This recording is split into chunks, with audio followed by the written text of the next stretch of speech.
Okay. If you would all enable recording or whatever that thing asks you to do nowadays. Um, all right, June 10th. We're gonna follow up on June 8th's um, Pandas Workshop with Dr. Mike Ellis, and slow down and go back and give you some more examples using almost like a checklist. If you guys would go to the classroom, the Canvas classroom, and download. I put two notebooks out there. Um, what happened to my? There it is. Go to the Python modules. Go ahead and share my screen.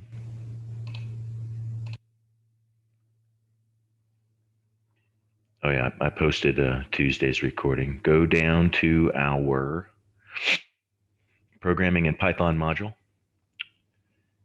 and download under pandas these two notebooks, data frame wrangling examples,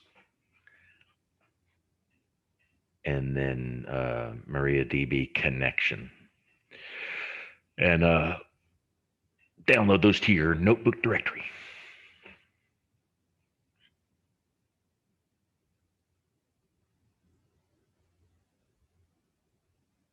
Lindsay, are you still having trouble with Python, or did your IT guys get it figured out? No, I'm still having trouble. Arg. Yep. Well,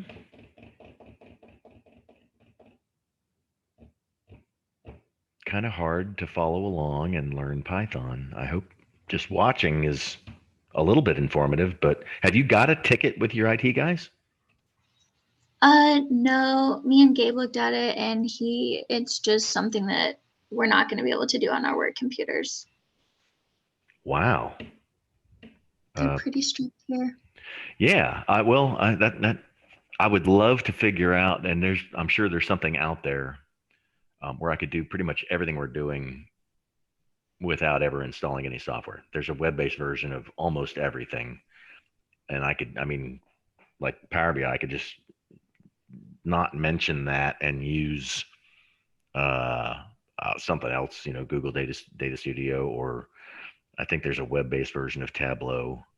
But then we're doing visualization, you know, uh, in Python. You can do it. R has all the same graphing capabilities.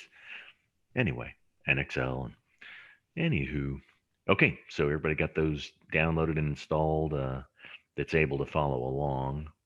Um, I wanted to bring up the first one, that data frame wrangling examples.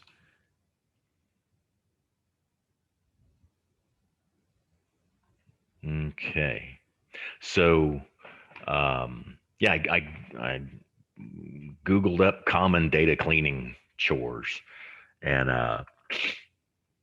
thought about other, what other lessons I've taken and whatnot have talked about things that you do with a new data set kind of prior to really, doing any serious analysis to clean things up. This is not an exhaustive list. If what I was thinking might be useful is if we, if you can think of other common activities, and we can add to this list and figure out how it works in real time. I was able to find an example of everything we're doing in this notebook, um, and get it running and you know in my head as to what it did within a few minutes. So we can certainly add to this list if you guys can think of anything else. Um, okay, so the first cell, as always, we import our libraries. I want to import pandas and seaborn. The only reason to import seaborn in this case is that it comes with uh, a dozen or so sample data sets, one of which is the Anscombe quartet that we talked about, having all the same descriptive statistics, but when you graph them, the the the shape and the outliers, it shows the effect of those things on or the way graphing highlights those issues within the data. So that's the pandas as PD is the way everybody does it, and some people, I've seen code snippets out there, tutorials and whatnot, where they don't call Seaborn SNS, but more commonly I see it SNS. So that's the way I import it. So go ahead and execute that. And then for this notebook, I want to use this. One of the data sets in there is called penguins. The Anscombe one is called Anscombe. I want to say, let's see if I run this first cell. We're all friends here. I'm going to stop worrying about going off script. That was good, that Micah. Well, hang on, I'm nervous. I haven't tried to. I haven't practiced this. This might break. I want to say that you can, using our ubiquitous help function, you can. Seems like you can put a question mark out there and run that cell again.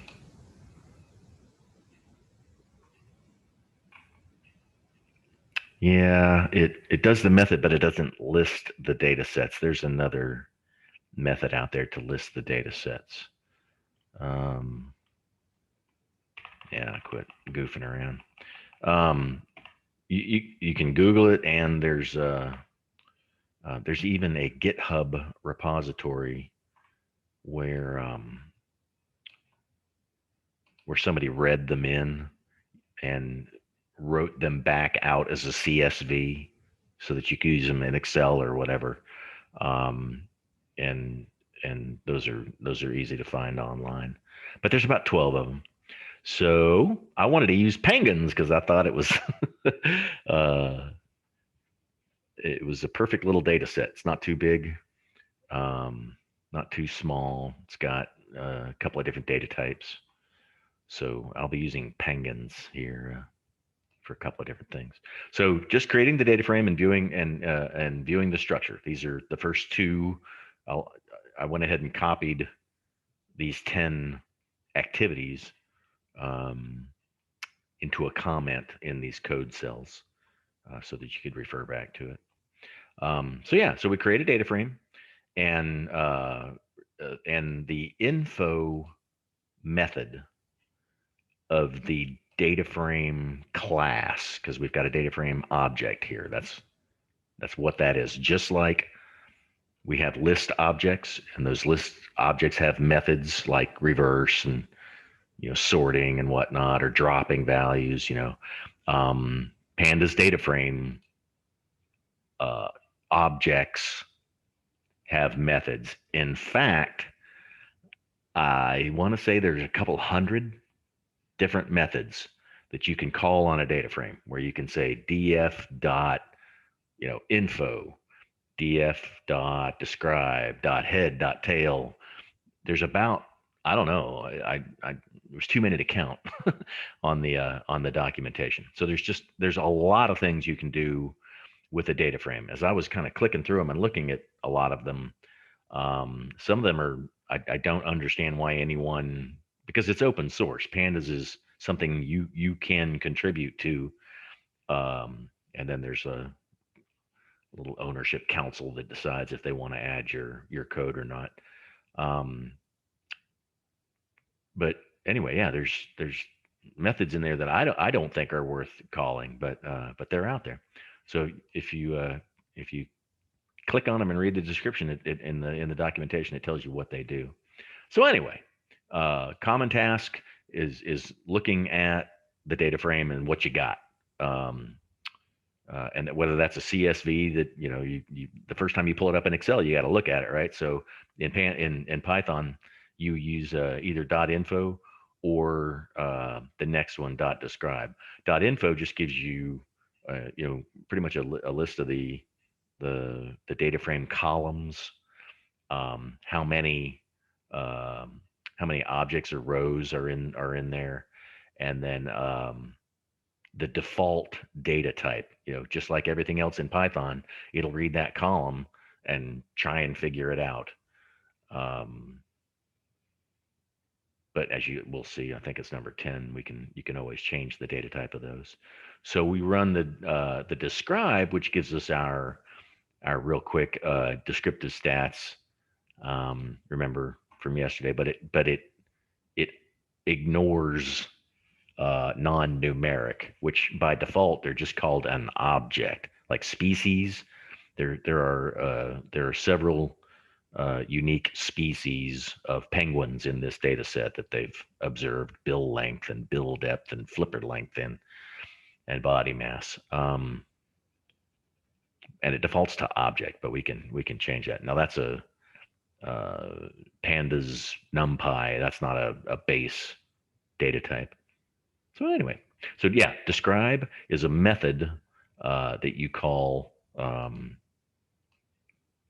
under the data frame object. Okay, so that's your quick way of looking at it. 2 and 2a, or .info and .describe. Mike also likes .head, which will give you the first 10 rows along with the column names. It looks very similar to describe. Remember that one? Run that. .head. And that, like I said, that's index 0 through 4, which is the first 5 rows. .tail. So it's a dealer's choice. However you want to look at .tail confirms how many rows you have in the data frame. So that's fairly useful.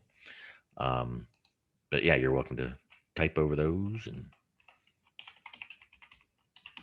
see what you get out of that. And you see, we've already got, not a number. We know we've got some blank data here to deal with. But one of the common things you'll do is to rename a column.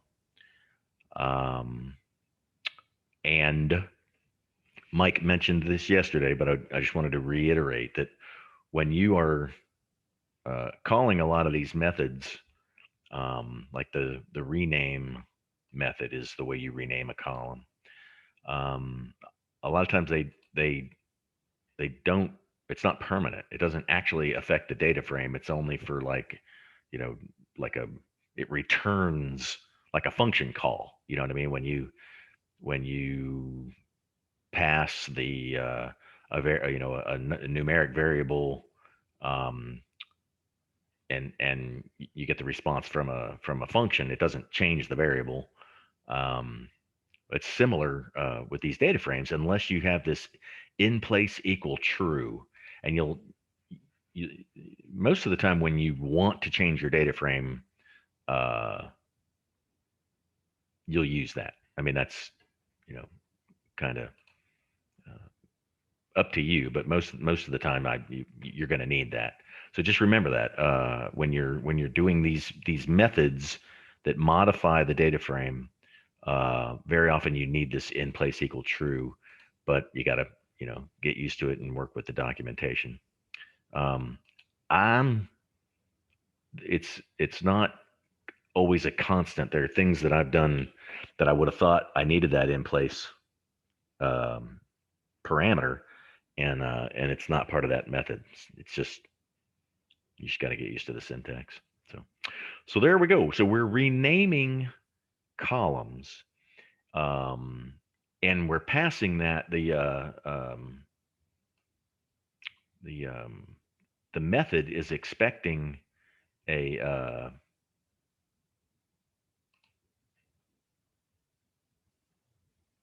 a dictionary. It's got the or I'm uh, yeah, a dictionary where you've got the old the old column name and the new column name as a pair, and then a comma with this colon. And Python uses that all the time. Remember, we've seen that uh, for slicing a string, from character 3 to character 6, 3:6. So you see that colon character a lot, and with the dictionary. Now I'm looking at my own code, and I'm wondering why there's not a close curly bracket here. Does that crash when you guys run it? Ha! It does crash. I'm missing my curly bracket. So that kind of jumps out at you when you've had 1,000 errors in in Python. I don't know. I thought I ran all these before I cleared the outputs and posted it. But anyway, that's why if you're running this, that's why it broke. I'm missing the closed curly bracket of my dictionary parameter here. So that's what so you're passing it a list of columns that you want to rename. It ignores the rest of them. There we go. So we have renamed. Hey Don. Go ahead. Hey, when I try to create the Penguins data frame, it just says timeout error and won't actually let me create it. On the yeah, I've tried it about 6 or 7 times now, and each time it says timeout error. Is there a reason for that? Should I move the file to a different location or anything? Well, I'm gonna guess because when you call the SNS library, no, that should be in memory. I was thinking maybe it was reaching out to the internet to get the data set, and you're having a firewall issue or something. But that shouldn't be the case. So when you run that first cell and do your libraries, it comes back okay. It doesn't complain at all when I do import pandas as PD and the one below it. But as soon as I do penguins underscore df, it says timeout error. So I think that it's doing the import seaborn as SNS correctly because it didn't complain, but I'm not entirely sure. Okay. Well, I've got this. Or we can get to it pretty quickly as a CSV file, and you can do a pandas read CSV. Create the data frame by reading the CSV file, just like we did in the workshop yesterday. Did you have any trouble in the workshop Tuesday? I don't think so for the majority of it. I didn't, but I think at some point it did give me a timeout error. Kind of later on, so I'm not really sure why or what the reason might be for that. I can just try to restart Jupyter Notebook and see if that helps out, and maybe move the file location because it's still in my downloads right now. But maybe I can move it to another folder. Maybe that'll help. Could be. I'm trying to think. Hard to say, man. Hard to say. But no, that's okay. Yeah, I don't want to put you guys down. You know how slowly I move through these topics, so the no, chances that's okay. Yeah, and it's recorded, so are it's all good. not good that I will get very far ahead of you. So you guys, no, that's fine. When you're watching the recording on YouTube, you put it on double speed, don't you? To get me to move at a decent clip. I struggle with that. How I don't want to go too fast because I think Mike blazed through that stuff, and I don't think you could apply it if you had to, based on that one session. So I'm trying to err in the opposite direction to make sure this stuff is you got a chance to look at it, think about it, run it. But I'm sorry, Damon.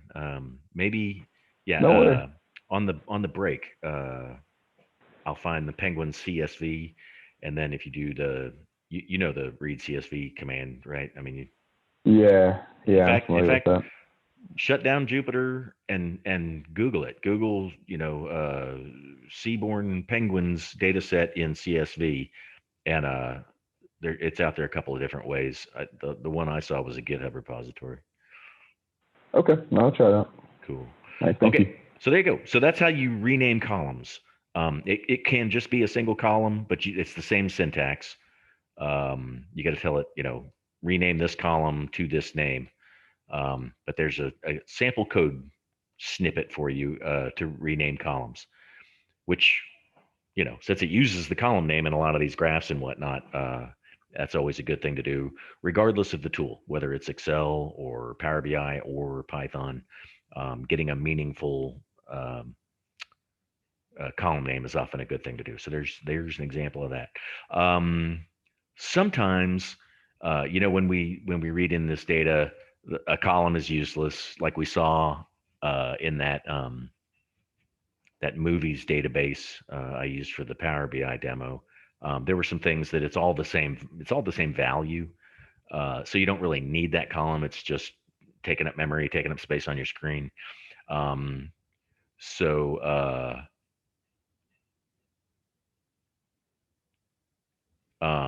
There's a delete function that drops the column name. I would think there would be a penguins_df dot drop column method, but apparently that's not the way the Python gods wanted to go. So we run that, and you see we no longer have body mass in grams.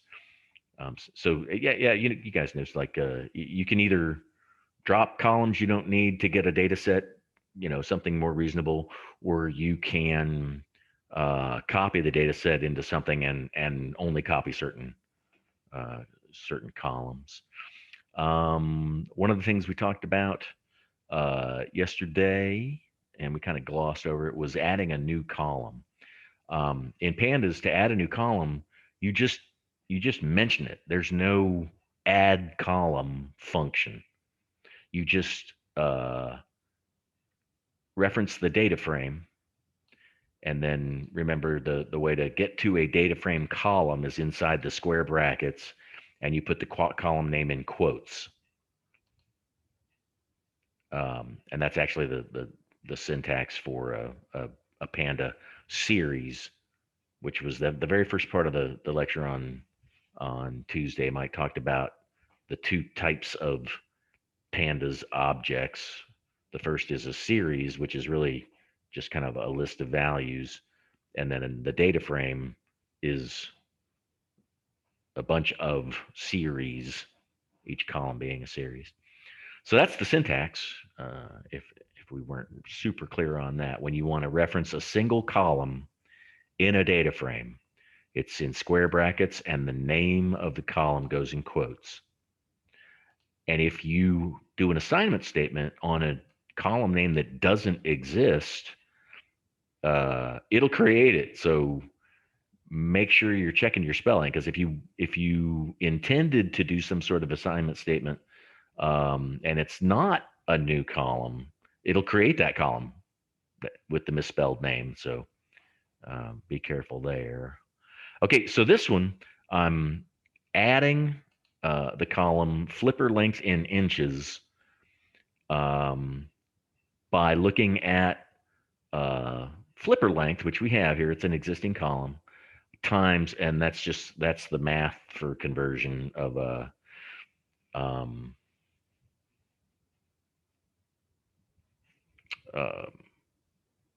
what, millimeters or whatever to inches.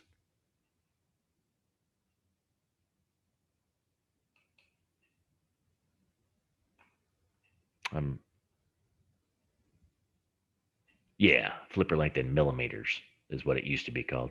It's maybe not the best, not the best example of what to do with a column as far as taking away the unit of measure, but I was just trying to think of examples. So if we run this, it creates that new column, flipper length in inches, and you notice it does not choke if flipper length is a null, which is nice. But we'll get to that in a little bit, what to do. Talked a little bit about it on Tuesday, what to do with null values. Everybody doing all right? I see Gabe and Laura. I can't see everybody else. Doing okay? Thumbs up? Okay. You can't see me, Don?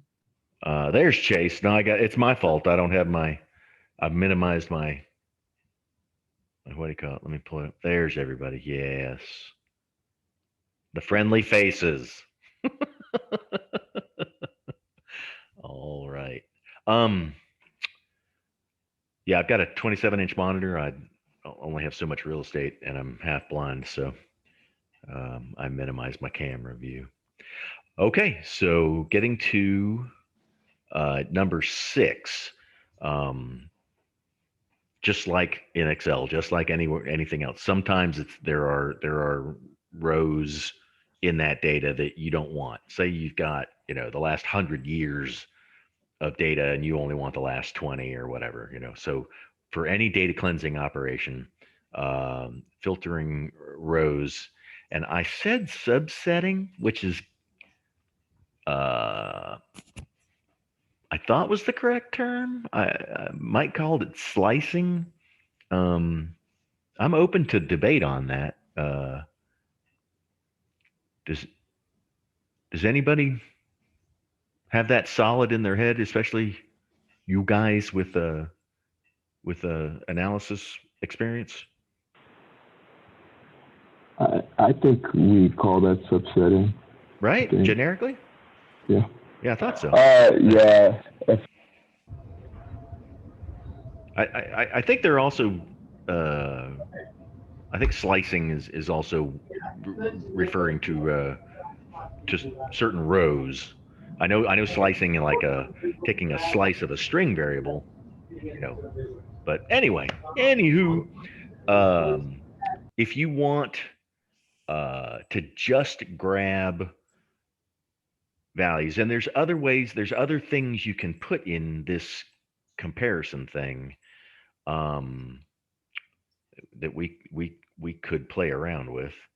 But if you run this, we create a new data frame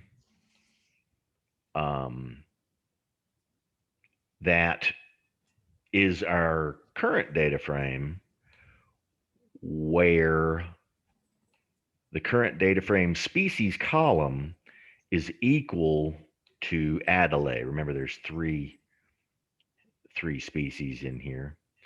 So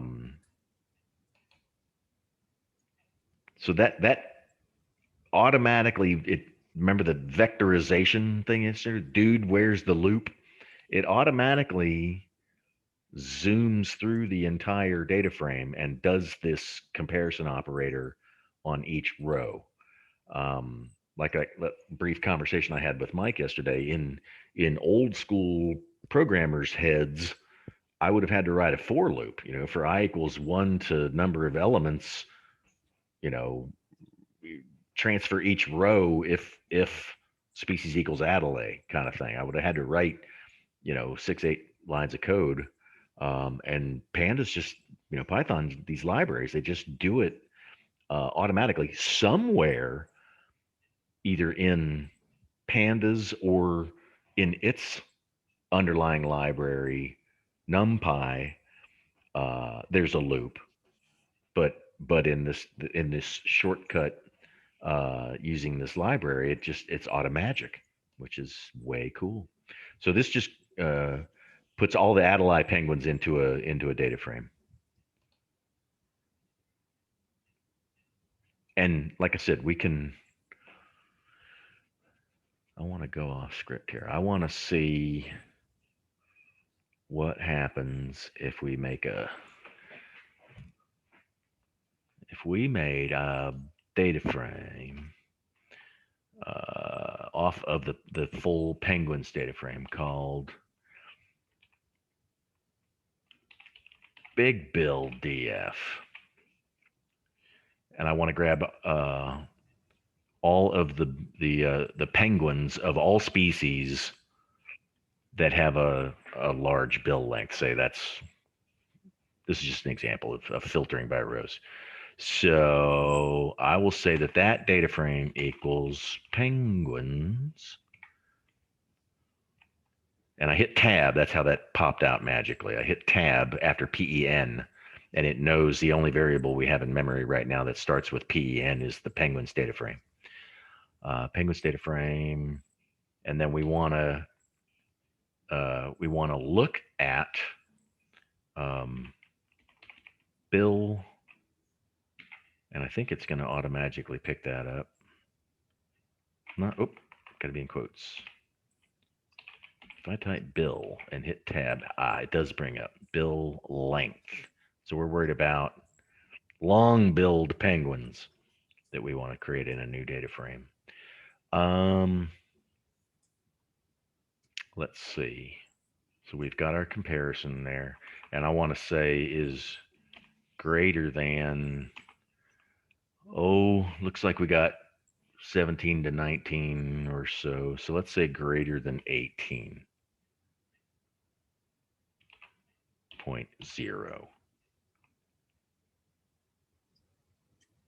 And then we need a close bracket.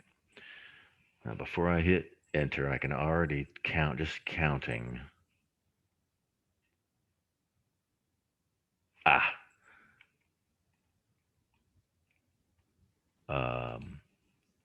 Inside of that, there's you got to have that other.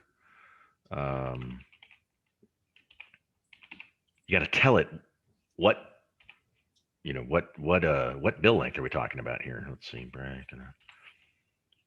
See the penguins DF where penguins DF.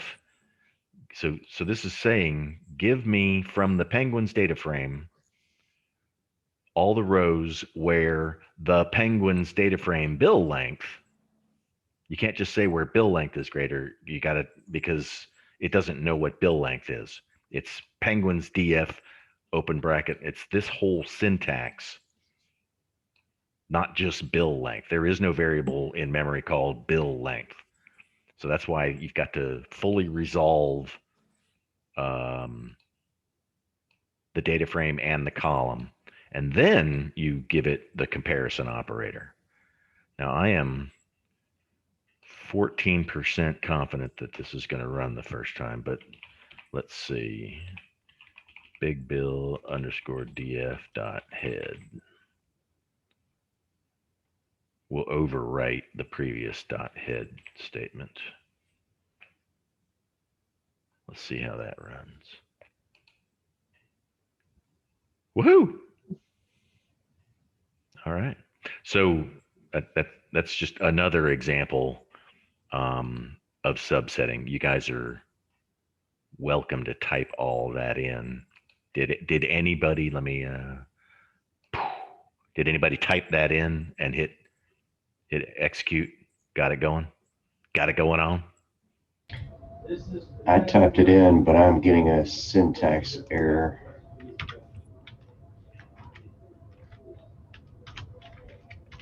It's amazingly powerful, and it seems to just do stuff for you. But man, you get one bracket out of place or one quote or anything, and yep.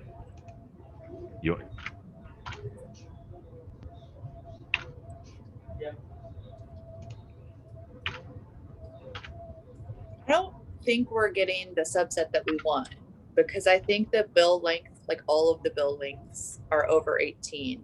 No way. If you look at the bill length column. Really? Hang on a minute. Let me put my camera away. Because we just saw a 17. We saw 17.4. Yeah, there's That's on. Oh, that's length. Oh, ha! You're right, Laura. I'm an idiot. How do you stand coming to class with an instructor like this? You're right. I was looking at bill depth, and then I did my comparison on bill length. You're right. So what I really wanted is over 180 maybe. Bill length, bill length, bill length. Yeah. Does that make sense, Laura? Is that? I think I did greater than 40 for my subset. because flipper length is the one that you're subsetting now. Well, hang on a minute. Let me back up and comment this stuff out and rerun this cell. Okay, so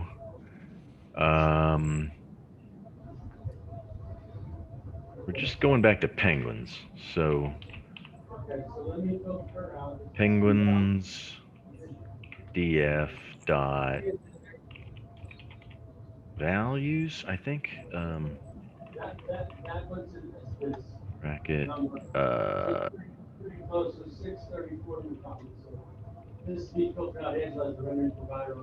think this is. I think that's legal. Hang on. Let's see.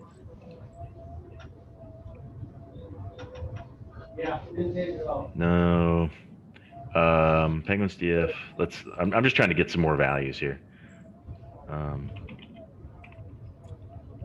You could call the unique.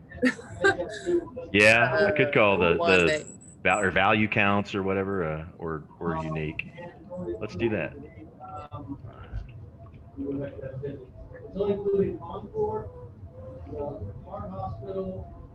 Good grief, what's going on? Is that the wrong syntax? I think you still have to identify the column. Ah. So we were messing with bill length. In quotes. That does answer the question. Like that? I'm not confident. The syntax is tricky for me. And we did add that right there, which means we did that. Yeah, that's all of our bill lengths, not flipper length, bill length. Forget about flipper length. Okay, so we're looking at values from what? Low 30s, 40s. Okay, so if we wanted big build penguins, we would say bill length is over 40. I think that's what you said, right? Initially? Yeah, it might be 45 because it looks like there's quite a few values over 40. Okay, well, we'll and then we will take this and replicate it down here and see what we get afterward. Greater than, it doesn't matter. It's just an example. Run. No, that's not working. I think you have to switch back. So switch to big bill DF and then take the unique values of. Of course, I was looking at the wrong data frame. And then whatever happened afterwards at the main hospital, the cath lab, was what all these numbers. Big bill. Big bill, not big penalties. But also, there we go. And yes, they're all over 40. Or we could say 50. And run it again. There we go. So anyway, there's 2 code examples of slicing or filtering, subsetting by row. So Thomas, were you able to get that? Were you able to get that running? I was able to get the original one running. The incorrect one, yes. The incorrect one. Yeah. Well, here, let me these, now that we know these run, can I paste them into the chat room?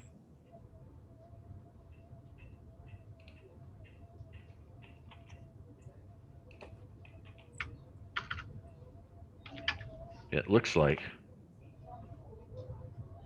you can cut and paste that out of the chat room into your notebook, and those examples should work.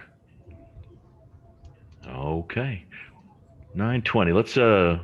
Let's take a break. And yeah, we were one cell. Good grief, Laura, I'm such a moron. We were one cell away uh, from these two unique, and value counts is really helpful. Tells you what how many of a given value you have. So let's take 15. So what? 9:35. See you back at 9:35.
I was I was muted. Hey Laura, have you gotten into that Google Career Cert at all? Yes. Yes. Uh, in any depth? The first week is basic terminology, kind of. I was Okay. thinking actually of using it for the Python, like to continue to learn Python after they have a Python like IT automations Oh, I assumed. course. Yeah, it is. It Um, is. It's got a Python crash course at the beginning of it that might help. yeah, I haven't decided yet. I was like gonna see how in depth some of, because I know they go into SQL a little more in depth, which is something I might need, which I know that I'm gonna need to use at my job now. So I'm still kind of deciding which course to take. But if I didn't get into this program, that's what I was planning on taking. Oh, cool. Well, we're partnering with a national. This is for everyone. Let me catch you up real quick. ACDS is partnering with a national nonprofit called Jobs for the Future. That's in the job training, same kind of situation we are, addressing the skills gap. And they were awarded thousands of free licenses for a program called a Google Career Certificate. It's all over YouTube. They're courses created by Google, hosted on the Coursera platform. And they're entry level. I'm considering using. There's one on data analysis that uses Tableau and R, and I'm only in the first week of maybe 16 weeks of content, but I'm happy with everything they're doing so far, and it's more polished and complete uh, than what I provide. So I'm thinking of the next cohort that we do. I'm thinking of using that one of those licenses for the apprentices, and then meeting for maybe an hour once a week to put additional context on things, make sure everybody's on track, track attendance, that sort of stuff.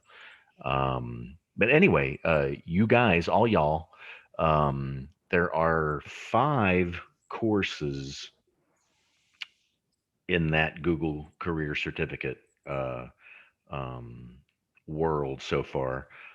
IT support professional, which is just kind of generic hardware, software, and customer service and whatnot.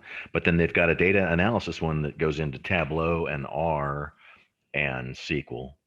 I haven't gotten very far in that one, so I don't know the software requirements and how what they make you install, if they make you install R and R Studio, or if they use a web-based interface. Same with Tableau. I think there's a web-based version of Tableau, but I'm not positive. Anyway, there's that one, and then there's one called Python for IT Automation that focuses on interacting with the operating system using Python to automate system administration tasks, like, I don't know, checking for old accounts, spinning up virtual machines, any of that kind of that stuff. But it the first one is a Python crash course. So like I said, we're partnering with this nonprofit. Starting in July, we'll have hundreds of licenses that we can use for whatever we want.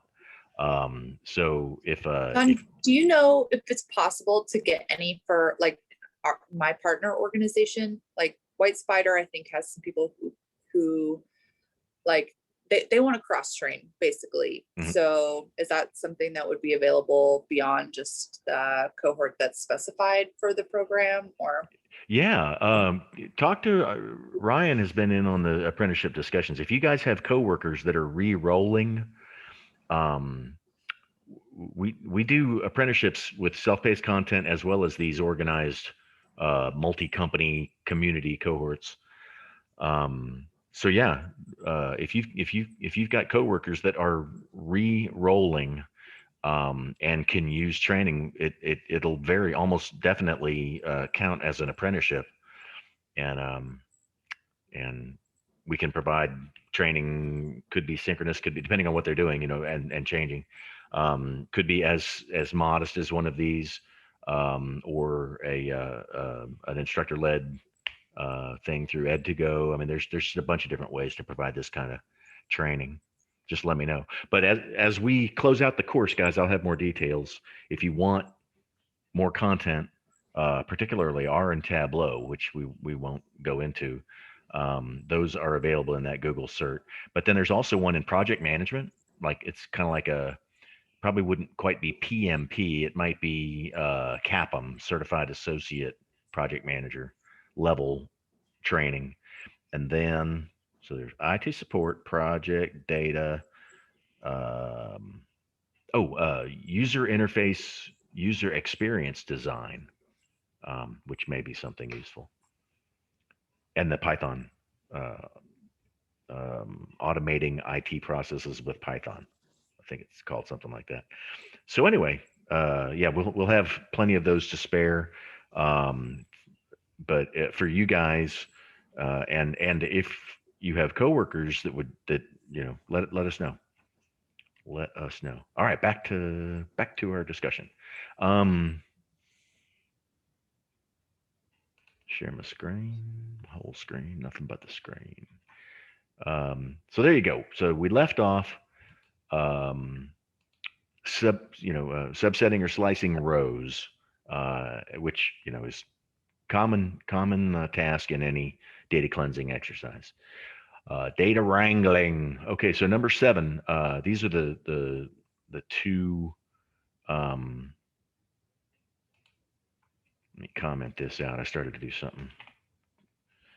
These are two ways to look at the unique values in a column, just like you would, if you brought up a CSV and turned it into a table, and you drop down the little filter button in Excel, or the drop down button to show unique values. It's the exact same thing, but in Python. So if we run number 7. We see our list of Torgerson, Bisco, and Dream Island. But then this value counts is also a nice method that operates on a Panda series. One thing over the break that I noticed, the way I worded this comment in your notebook is not accurate. It doesn't take a series as a parameter. If it took a series as a parameter, you'd see the column name inside of round brackets. It's a method of the Panda series class. So a Panda series object, which is just a column, has that method that you can call, and it returns the unique values. Value counts returns the unique values, and how many of them are in that. So there's that cell. But I wanted to, what was my little brain tangent here I was going off on? I can't remember what it was. I was Does thinking this would be also cool. tell you if there are nulls as well, like in the species column? Let's try that. I don't know, Laura. Let's try. Species value counts. Are there any species that are null? Let's do species up here. Can you put null in like the value counts and see if anything comes up? Or I don't know how that I don't know that works. I don't think value counts. Well, we'd have to look at the help for it. Hang on just a Oh, minute. okay. Yeah. So if we print the unique values of species, to keep this apple to apple, let's print all the values of species. Arg. What was it that we did to get all of the values? We just did it.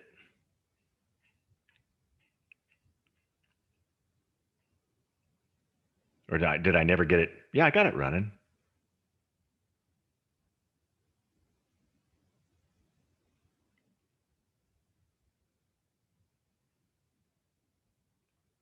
Does anybody remember when I got all I think the? it was just unique instead of values. No, I Unique got all the individual values. It's right up here. Oh, okay. No, you're right. It was unique. That there's a this is so frustrating. There is a values method.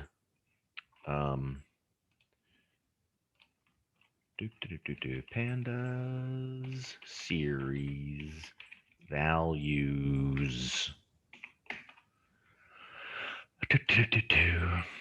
I can never remember any of this stuff. It's so the series, that would be the column name dot values. Oh, there's no paren. It's not it's an attribute. Apparently not a values. Try that one.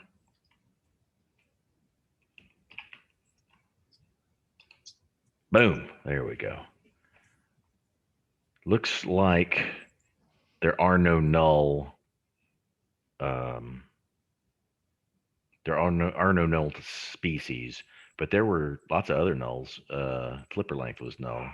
So let's do flipper length value counts. and see if it will highlight the number of nulls. That was the question, right, Laura? Yes. Will it count the number of nulls? So if we say print the value counts of flipper length, like we did down here for species, we should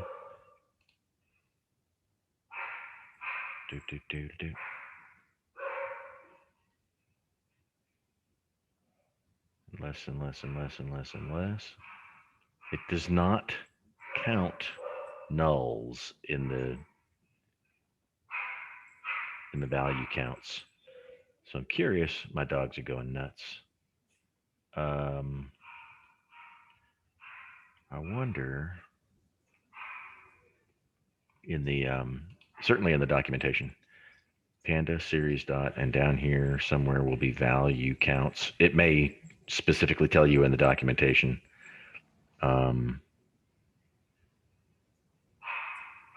That it ignores nulls. Look at all of the methods available to a series. These are things you can do on a column. You can explode a column. I don't even know. Explode a list to rows. Yeah, I don't even know. But I'm looking for value counts over here, and I'm not seeing it. Good grief. Now, there's even sub methods. If a series is a string variable, then you can, yeah. There's going to be a quiz on all of these. All of them. Actually, that was the homework I was going to give, is for you to use each of them in a code cell. That's funny. I want to answer your question.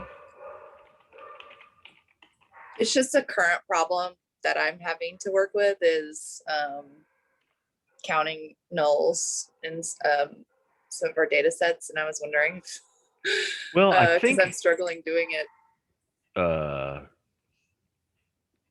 Drop nulls equals true is the default. Okay.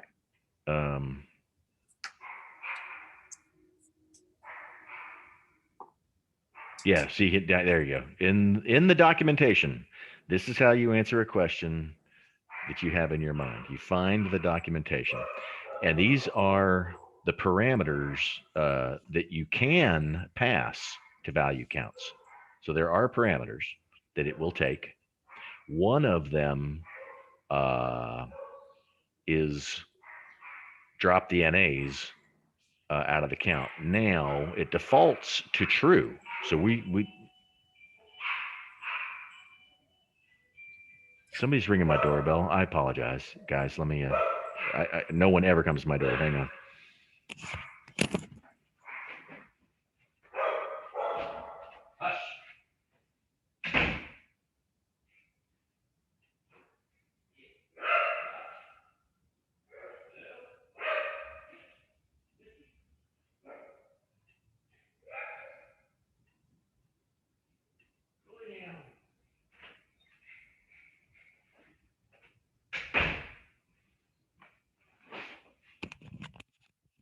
Oh, I think I got him settled down. It's just a package.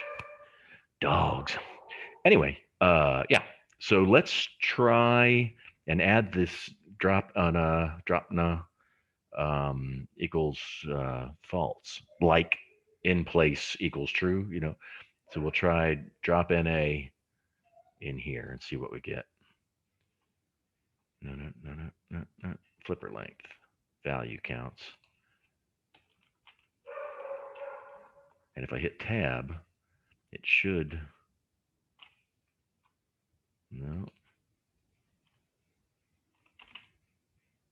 Drop na equals false. See if that works.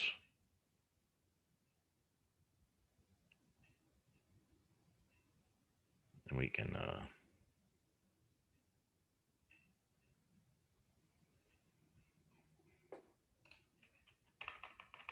move that back to unique, because that is taking up way too much of my screen.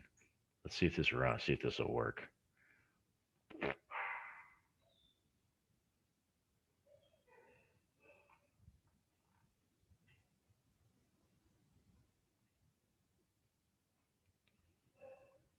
Well, yeah. There it is. There's 2 nulls.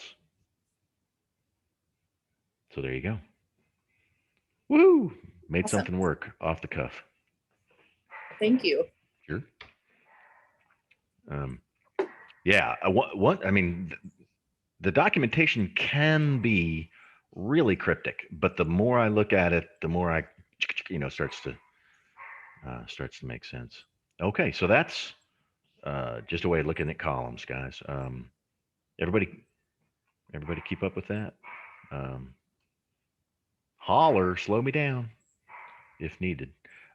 Number 8 is, yeah, we did this yesterday or Tuesday. Is checking for missing values um, and converting them. So this is a method that will, for every um, row in the sex column, it'll stick unknown in there for an NA. And there's other ways to deal with NA values, multiple ways. We dealt with it somewhat on Tuesday in Mike's notebooks. There's other things to do with missing values or null values that get that's the stuff that looks like not a number, NaN, in Python. And then this is one of those that you need this in place equals true, or it doesn't actually affect the change. So we had some unobserved genders out there, and we changed them to unknown from blank. So now you have a third category, as opposed to just a null, So you can now, when you do your charts and whatnot, it'll say unknown. It won't be blank or whatever, or it won't be ignored. That's the other thing, is a lot of times blanks get ignored by these software routines and by charting uh, uh, charts and whatnot. So replacing a null value with something can be a way to fix it. But that's what I was talking to Mike about yesterday, is how do you know, as a researcher or an analyst, what you're going to do with missing values? And it depends. There's no one answer. So coming up on the end of this here list, number 9, uh, search and replace. This is just like, just like Excel, just like anything else, search and replace. We want to change our island column, for example. I'm sorry, the values in the island column, and we want to do a search and replace throughout that column. So there is a Panda series method that takes a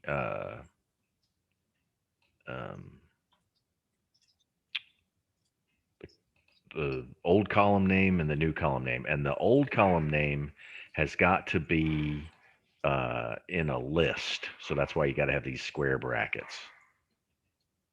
Replace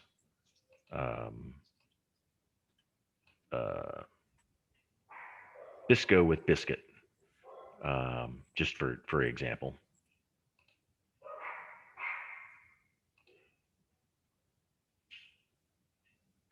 So when we print it out, we've got we have changed Bisco to biscuit throughout the data frame.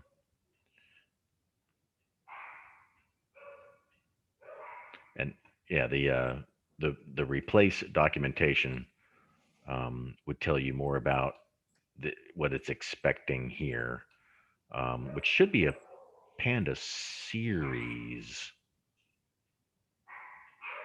I would think, but you're already passing it. It's already a method in the series. So it's taking a single value within that column. I'm talking to myself, guys. It's taking a single value. I'm not really sure without going to the documentation, which is getting tedious and boring, what you're passing to the replace method here. But I'm sure it's over there. I gotta do it. Sorry, guys. I can't. Intellectually, I can't leave that question unanswered. Panda series replace. And we go to the documentation, and it takes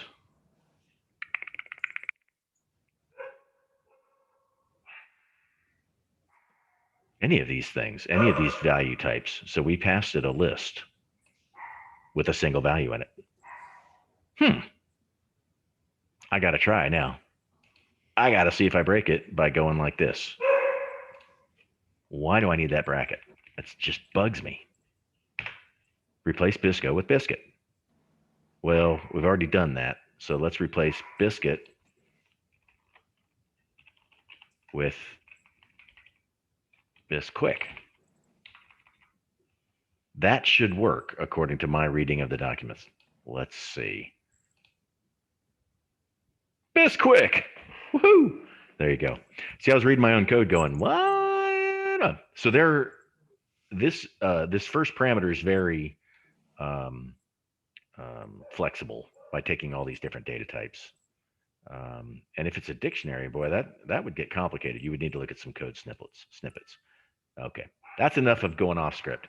So yeah, you pass it a string and change it to that string, works fine. And that would be, you replace 1 with 2. You could do it integers, no problem. All right, so that's number 9, replacing values in a column. Okay, and then yeah, sometimes, especially in pandas and the analysis libraries, they react better when the column, the series, is the correct data type or a better data type, more accurate data type. So you might need to change column data type, and this as type method has the list of acceptable values, because these are not like int and string, str, and float. These are not base data types. I believe they're NumPy array object types, which is more complex, and it's something you got to look up in the documentation. So that's how you change the column of data type. So we changed, for example, species, island, and sex to categorical variables. So now they'll act more appropriately in statistical modeling and charting exercises. Okay. So data frames and dorking around with columns and rows, not necessarily doing any computations or anything, but I wanted to make sure you had a good code example of data wrangling, data cleansing and whatnot. Annie, let me pull up my camera view here. Am I still screen sharing? Was I screen sharing the whole time? I was, wasn't I? Yeah, okay, cool. Stop share.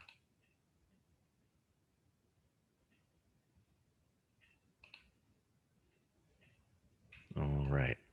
So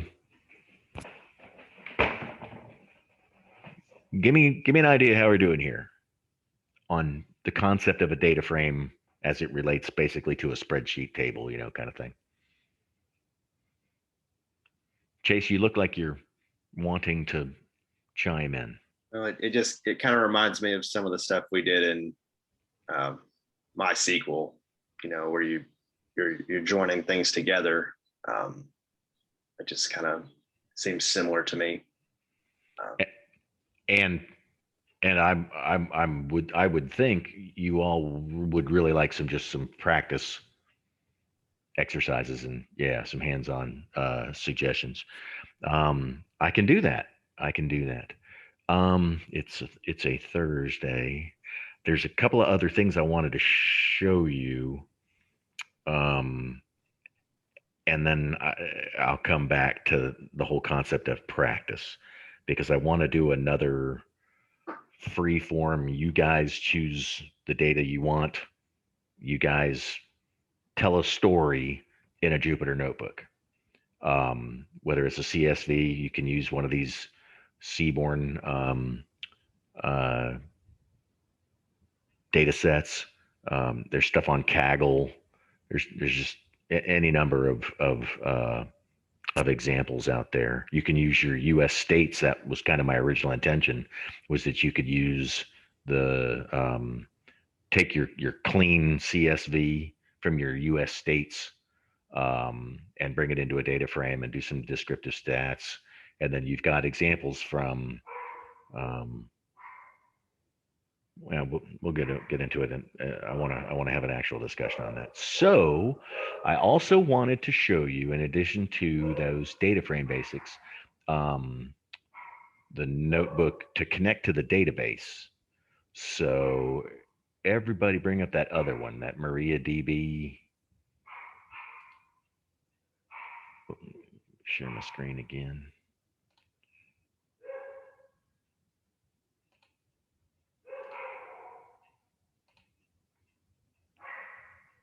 Can y'all hear my dogs? Yes. I'm sorry. Sometimes they just lay around and do nothing, and then when they get, it's like I think they feed off each other's They're singing the song of their language. angst. Yeah, that's what they're doing. They're singing. Yeah. They're not barking. Screen sharing. I want to go back to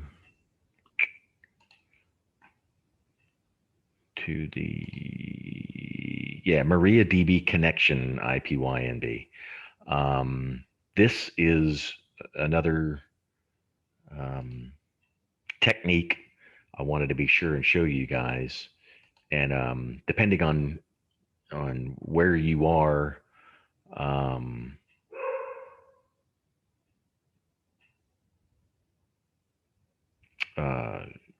you're welcome to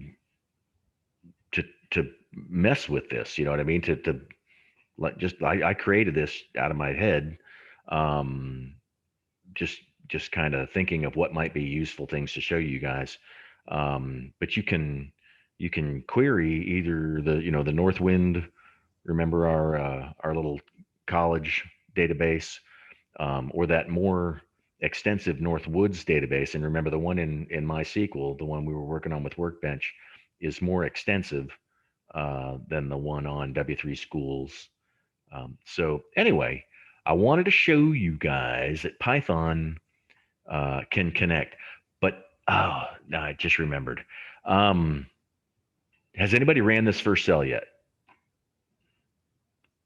And did it work or did it barf? It did not work.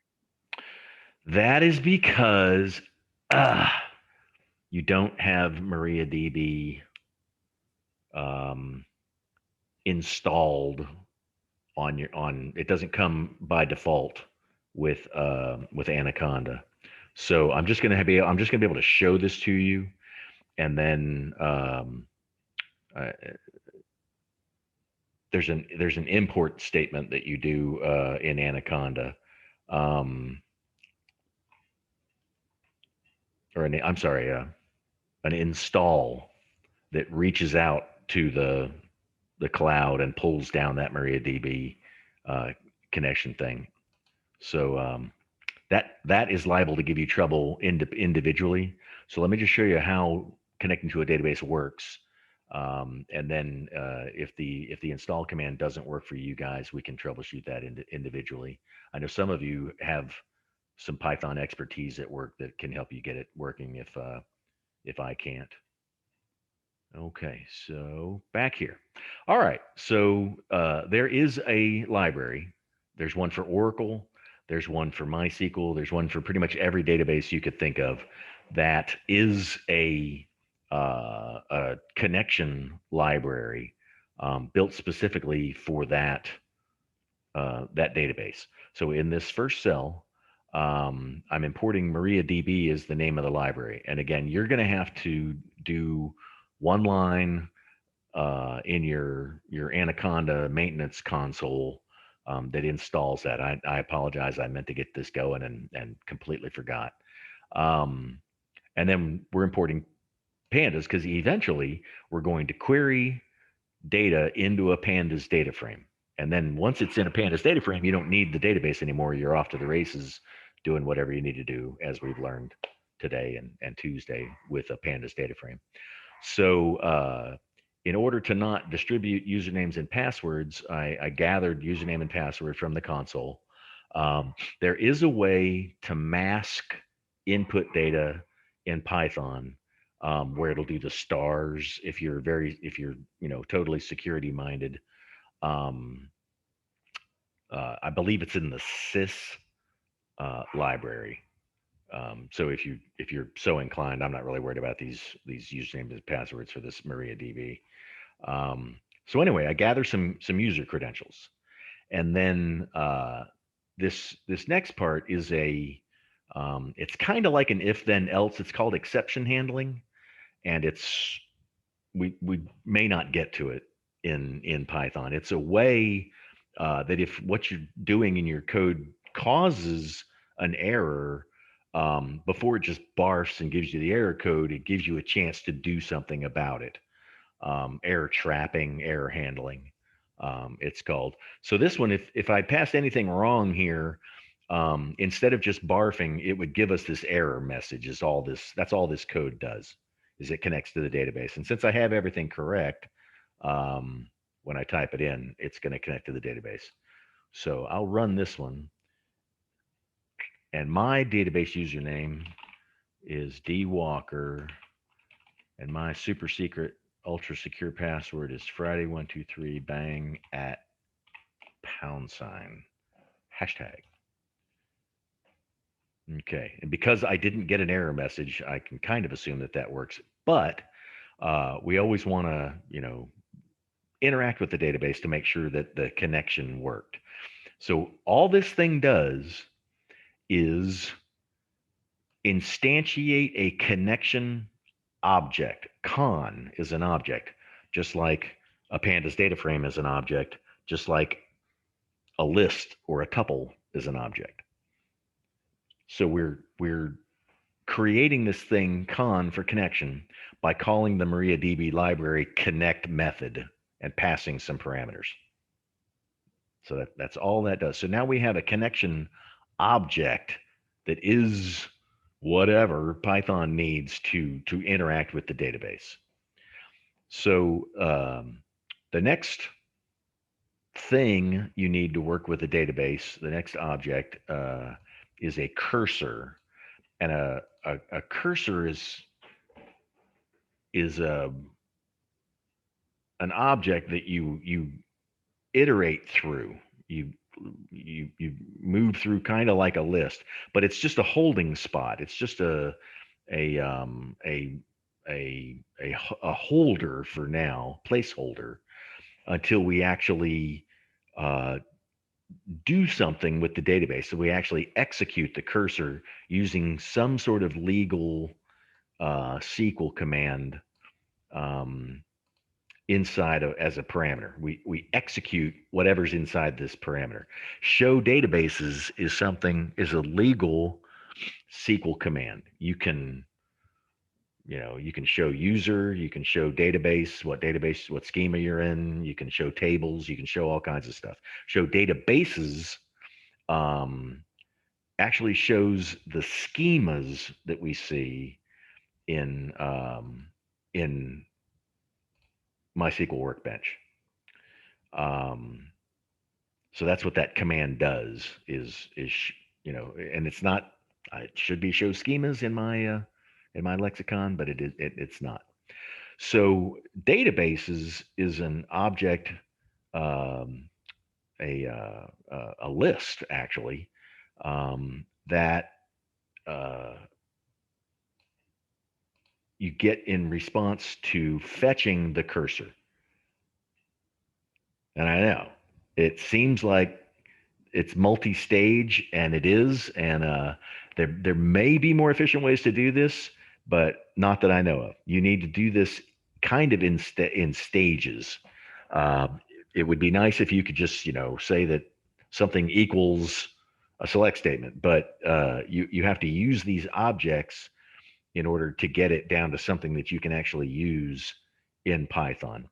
So databases is a list uh, type. Okay. So we can reuse a cursor by using it by running this execute method again. So now, like I said, we want to show tables. By default, when we created our connection, we connected into the Northwind schema. And I know it says database here. It's confusing. Took me a little while to get it running, but we're actually by default. This is just like double clicking um, on the Northwind schema in SQL Workbench. Okay, so down here we're executing the cursor as show tables, but again we're not doing anything with it until we fetch it. Okay, so we're doing the fetch all command again, and this time we're putting it in tables, and it's it returns a list data type. So we're going to loop in it, since we can say for a loop variable in a list, print the loop variable. So that's how we run through. Oh, come on. Did I not run this stuff? Oh, I didn't run. I didn't run my second cell. There we go. It loops through. Now it loops through one table at a time. So this is a way to get a list of tables in Python that you're working with in that database, in that schema. Okay, so now I'm instantiating a new cursor.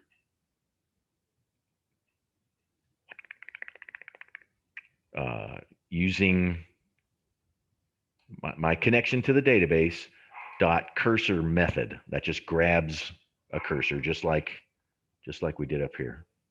Cursor equals con dot cursor. Employees cursor equals con dot cursor. It's just a new cursor to work with. And then we can execute a multi-column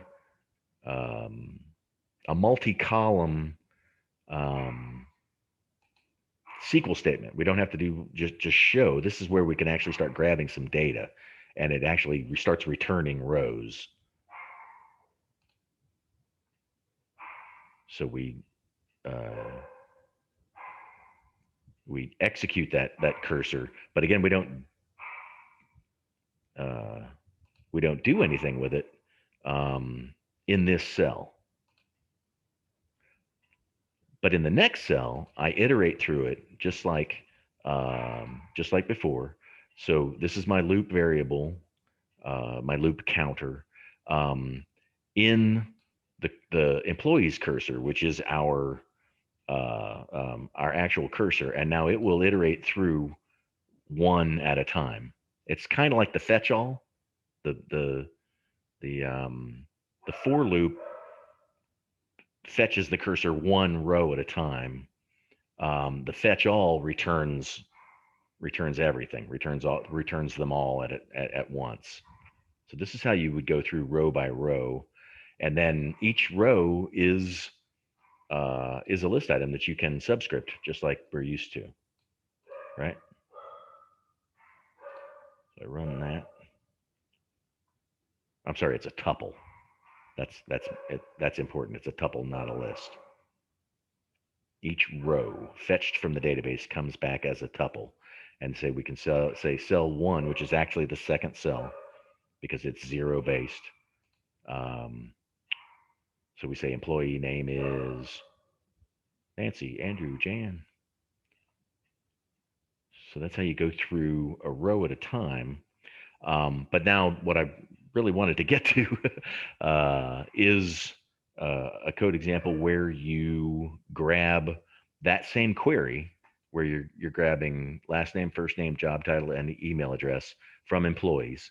And you could add a where clause, you could add a group by, you could do any of that stuff that we did in SQL that returns your data set. But the ultimate goal here is to get it into a data frame where we can do all of that stuff like we did in um, the other notebooks, the other talks. So the way you do that is there is a pandas read SQL query, but you have to establish the connection to the database like I did before. So we have to have this username and password and which server, what port, all that stuff. You got to create that connection to the database, or pandas doesn't know what to do with it.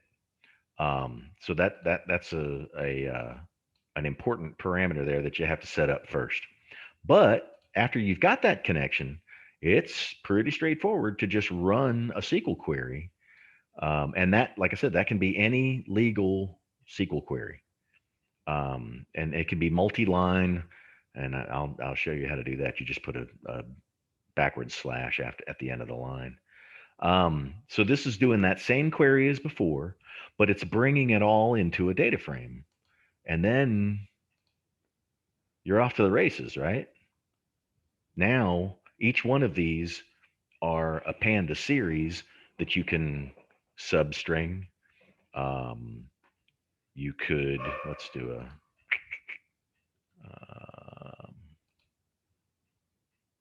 insert cell below.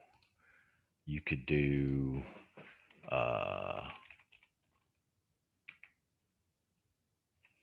employee df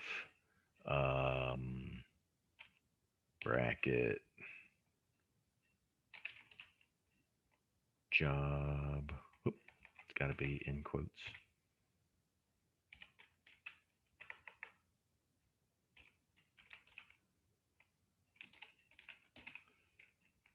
What was it? Value counts. Let's try that.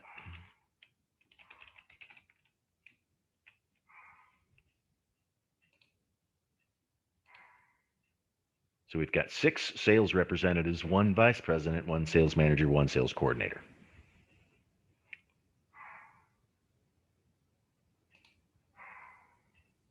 So yeah, once you've done your query into a data frame, it's no longer SQL. It's no longer a database. It's now whatever you want to do with it. I think we're coming up on another break. And then there was one other thing I wanted to show, and then I want to pick your brains about a project or an exercise. So let's take a break. Let's do 9 minutes this time. Come back at 10:30. Any questions before I take a break? So yeah, I mean, that's something you just gotta play with. On the break, I'll get the install command that you run, and I'll show you how to do that when we come back. 10:30.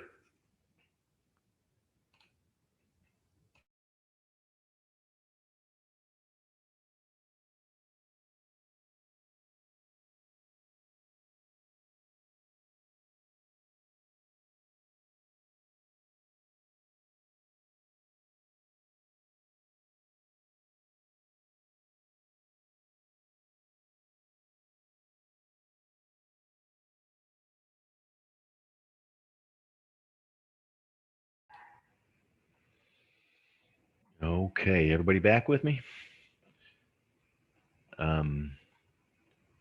At the risk of causing mayhem, I'm going to walk you through a very easy step for me on my home computer to install the MariaDB library that I used in that cell. But one of the utilities that comes with Anaconda. So let me share my screen, my whole screen, nothing but the screen. One of the utilities that comes with Anaconda is a like a command prompt PowerShell prompt. So in your start menu, somebody come off mute and tell me, am I screen sharing okay? Can you see my start menu? Yeah. Okay, cool. So drop down your Anaconda and pick Anaconda prompt. And you should get a good old fashioned DOS looking character screen.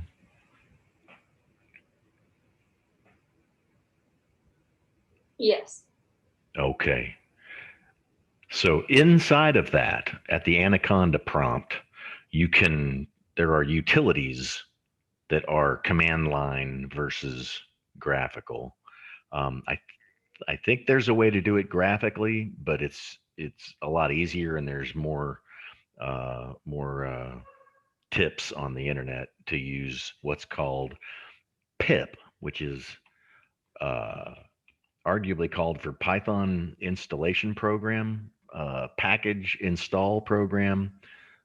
There's a lot of I don't know what it originally stood for, but type in pip install MariaDB, and there's a flag I could say, I think it's -upgrade, but I don't feel like looking it up. Where if you already have it installed, it will go out and get the latest version of whatever that is. For you guys, just smack return, and tell me what happens. Says collecting. Successfully installed. So successfully installed. So I am curious now. Is that Gabe talking? Yes. Gabe, if you go do close and halt and get out of that notebook, I think you might have to get out of Jupyter altogether. In fact, everybody do that. To close and halt every notebook that you have open, and then quit on Jupyter Notebook so that you're out of Python. But then bring it back up and bring that MariaDB notebook back up and run that first cell again where I import pandas and MariaDB. And It worked. It worked. How about that? Okay, so now you guys can goof around with that using the username and password that I gave you for MySQL back in the day. You guys can now play around with that database in Python. You can cut and paste. Let me, for the command prompt, you just type exit and it puts it away for you to get rid of that Anaconda prompt program console. So now, where was I? Save that one, and I'm going to put that one away. File, close, and halt.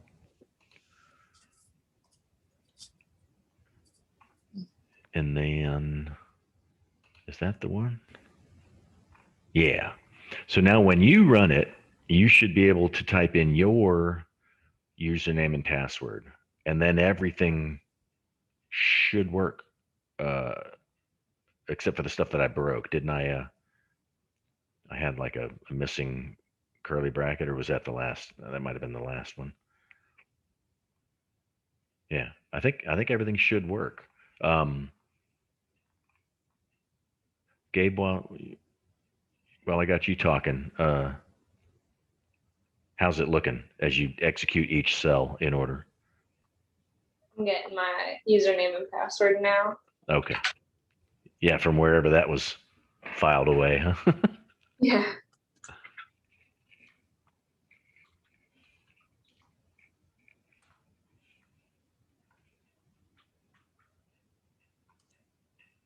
It's working. Okay. So you're connected to the database. So like I said, now you can goof around with you know, SQL queries to your heart's content. Um, um, by default, there's probably a way to switch databases in your connection, but the best thing to do would be to create a new connection to connect to um, like Northwoods if you wanted to work with the college database and use some of the sample queries that we used with the joins and all that from those laboratories. But then, like I said, you've got access to the Northwind database and Northwoods, so you can go from idea in your head to SQL query to data frame to analysis now. Just using these code samples. So that is something that you can work on. It looks like the one that says we've already imported the pandas library, that one didn't work for me, and then the last one didn't work for me. Okay, This command's out of sync. So am I on the right one on my screen? We've already imported a pandas library? Yes. Okay, that one did not work for you. What's the error? Let me stop sharing. You show me what. Everybody getting a similar error? It won't let me. Oh, hang on.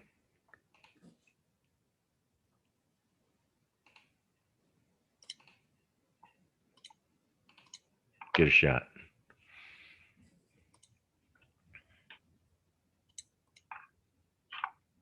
Can you see it? Yeah, gotcha. This one didn't work. Okay, whoa. Go back to the code cell. There you go.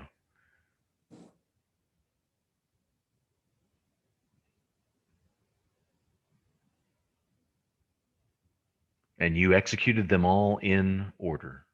Yes. Yeah, go all the way back up to the top.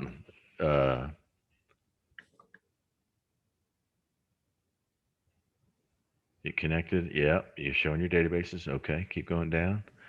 Yep, show your tables. Yep. And then we got employees cursor, and that worked. Yep.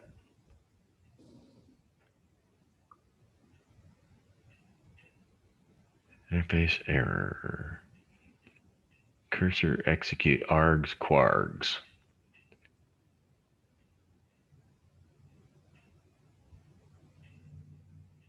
I have no idea. Is everybody commands out of sync? You can't run this command now. Laura, did you get the same error? You're muted. I had trouble installing because I'm on a Mac. So I was trying to look up the equivalent install on my terminal. And so Yeah. I think you could still use pip, but you might have to do like a super user call first. I'm still Could trying be. to get this. Yeah, and yeah, I don't know anything about Macs. Thomas, what happened for you?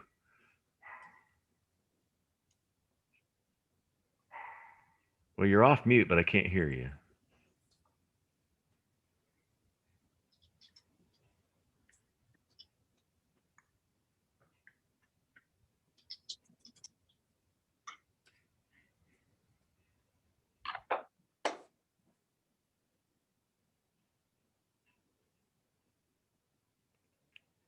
How'd that work for you, Thomas? No, your lips move, but I can't hear what you say. Oh well. Um, hmm. So the database stuff, go ahead and kill screen share in there, Gabe. I would have to, we should work on that one by one because there was you've already done cursors, but it barfed on the pandas thing.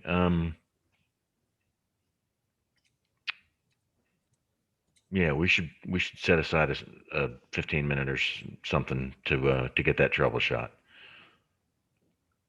Well, I'm wondering if it worked for anybody. I have the same problem as Laura, so MacBook. Yeah, you're on Max. Yeah. I think I found how to do it, so I can send you. Thank you. I Just get have that. because I have no clue. Okay. Yeah, that's Max. Okay. Well, I mean, barring troubleshooting individual system issues, which I'm happy to do, I think I should move on and show you the one other thing that I wanted to show you. But I don't want to share it with you because you might accidentally uh, run up my bill on Google. I'm not screen sharing it, am I? Screen share.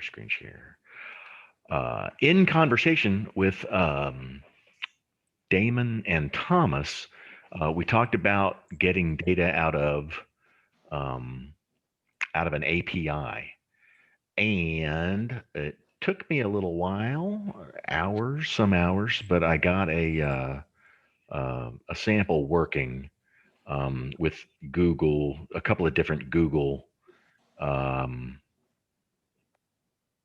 APIs, which I kind of wanted to show you the basics of what working with an API looks like in Pandas.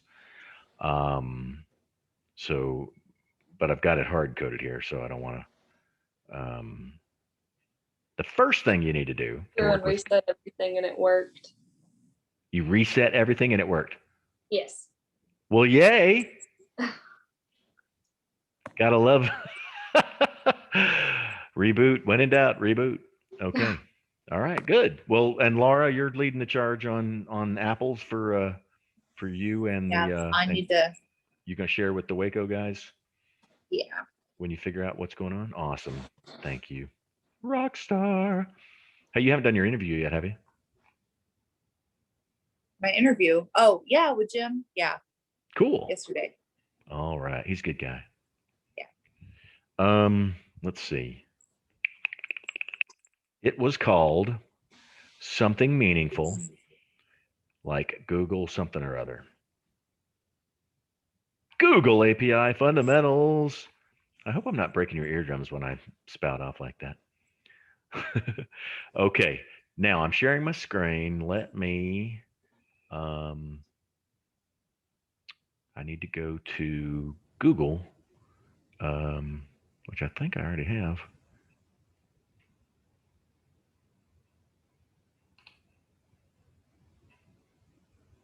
And show you Google Cloud and show you what the background looks like here.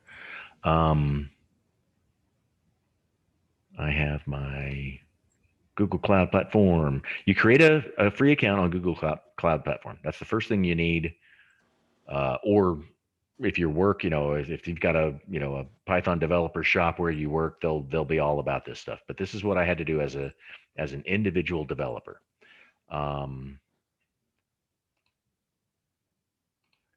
I created a free Google Cloud Platform account. And this is the dashboard. This is your where you go in, and there's all kinds of free stuff to play with here. There's some storage stuff like hello.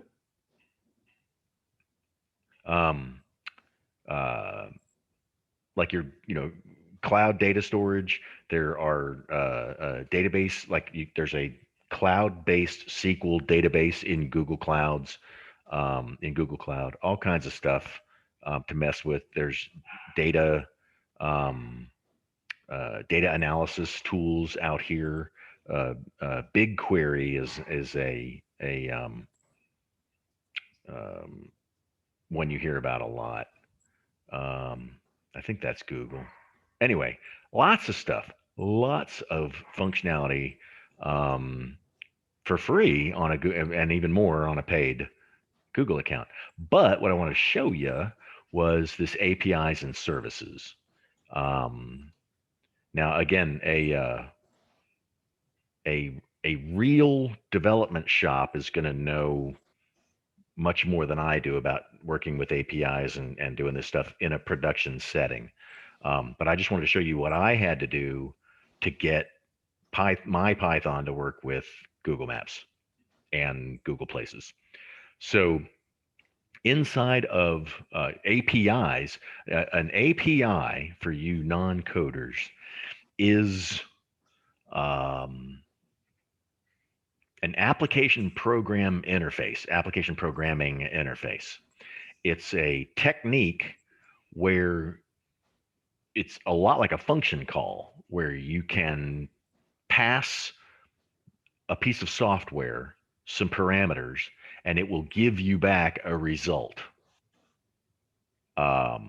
Just like calling a method or a function in Python, only different.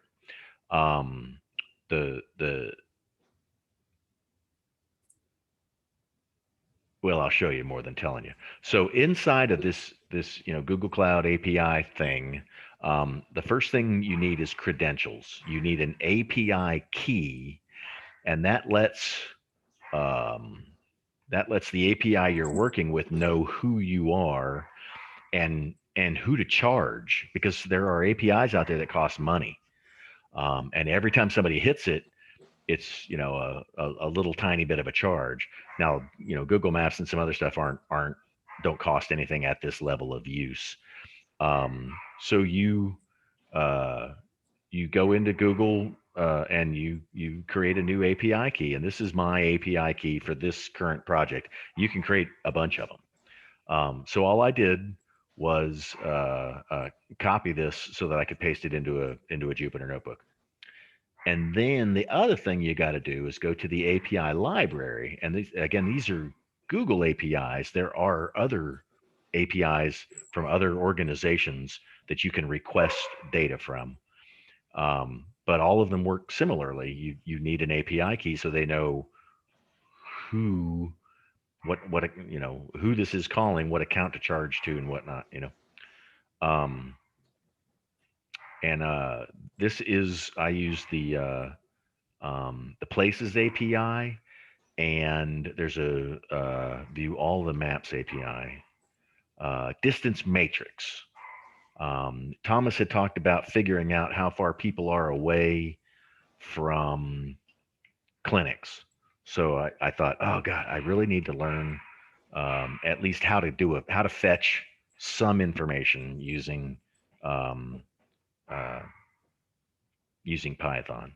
So I played around with the distance matrix API, which takes an origin and a destination and returns some useful information. But then I also wanted to look at like Google reviews and maybe move into doing some text analysis, some sentiment analysis on those Google reviews. So I was dorking around with the Places API as well. So you have to enable them. If you click on it, there will be an enable button that allows, on your Google account, allows you to use that API. So because if it's not enabled, it's safer. You know what I mean? You can't accidentally. It's $8 per 1,000 uses. $10 per 1,000. I got you get free $300 free dollars. I need to make sure I'm not I'm on the free tier. I don't think Google will ever charge you accidentally like Amazon Web Services, but that's a whole nother topic, is being smart on Google Cloud Platform. So anyway, that's what you do. You enable the API, create an account, get you an API key and under the credentials, and this is all pretty well covered out there on the internet. And enable an API, and then you are able to work on it in a notebook. So this is my API key cut and pasted. I would recommend doing it more like I did the database connection, where you prompt the user for an API key, just so that it doesn't get distributed. But we got a couple of different libraries that we use here, and here's the tutorial I used to get started. Two libraries. JSON is a file format like XML. I think we've talked about it briefly in class. And then this requests is the API the library that lets you request data and receive it from an API. Now, this is very similar, this code where I'm fetching information from Google Maps, is very similar to what your web browser does when it's looking at a web page. It's sending a request out and saying, give me some information, and here are your parameters. And it's,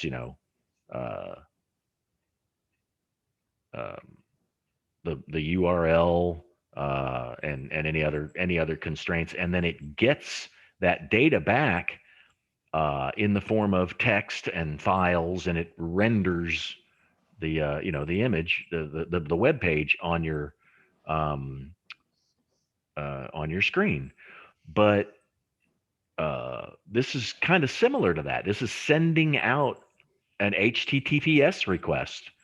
But instead of sending it to a web server that knows how to send how to work in web pages, it's sending a request for JSON, which is just text, but it's text that comes in the form of a key and a value, like name Don Walker, address 529 Enchanted Valley Lane. So there's a key and a value, which is really just like a Python dictionary, which is the data type that we have not quite gotten to yet. But that's what comes back as a JSON file. Anyway, so yeah, I'm setting up a dictionary of parameters so that the key is my API key. Origins is a starting latitude and longitude. Destinations is a ending latitude and longitude, and this will take one or many origins and destinations in this API call. And then it defaults to kilometers, so there's an optional parameter called units that I am passing the keyword imperial. And then every API has a URL. So in the Google Cloud documentation, it gives you the URL for the distance matrix API, which is this chunk right here. So it's literally just going out to this website and saying, hey, send me some JSON based on these parameters. Requests.get, which is get is a method in the requests library that goes out to the URL and sends it your parameters, which are what we, our API key and origin and destination address in this example, and loads it into an object called response. And response is an object that has, several attributes, including the text of the response, which I feed into this JSON library. It's got a method called load string, which will convert a JSON file back over into a Python dictionary. And guys, I know I'm going fast. This is just a speed demo. So what I really want is the miles that comes back in this JSON file, which is pretty complicated. It turns out it's like a nested. You probably heard me talking to Mike about it. A nested dictionary, like a list of lists of lists. So you have to subscript multiple levels to get to this stupid miles return. But I finally get to it by subscripting through. So this gives you a view of what the nesting looks like in a JSON file. It's got 4 top level keys, but then the rows element has sub elements, one of which is element, one of which is status, but elements has sub elements, one of which is distance, which has 2 values, text and value, and another one, duration, which tells you the driving duration. Did somebody want to slow me down? Okay. So anyway, yeah, it got complicated really quick, and I spent hours on this. So I do want to slow you down. So when you pass miles, is that just a parameter that's available in the API? I will get to that. I was looking for, hey, just send me the miles, so I don't have this stupid nested mess. But I couldn't figure it out. But when I was dealing with and that was, the evolving, I got a little less stupid as I went along. Started out with this dictionary, and I worked on it for hours to try and figure out how to subscript. And I finally found a code snippet that showed me that that method of hacking through a nested dictionary with the 0th element and the 0th element. But then when I did the next API call, it lets you say, I only want this element. Don't send me some complex everything just send me back this element. So let me show you that one. So anyway, you pass it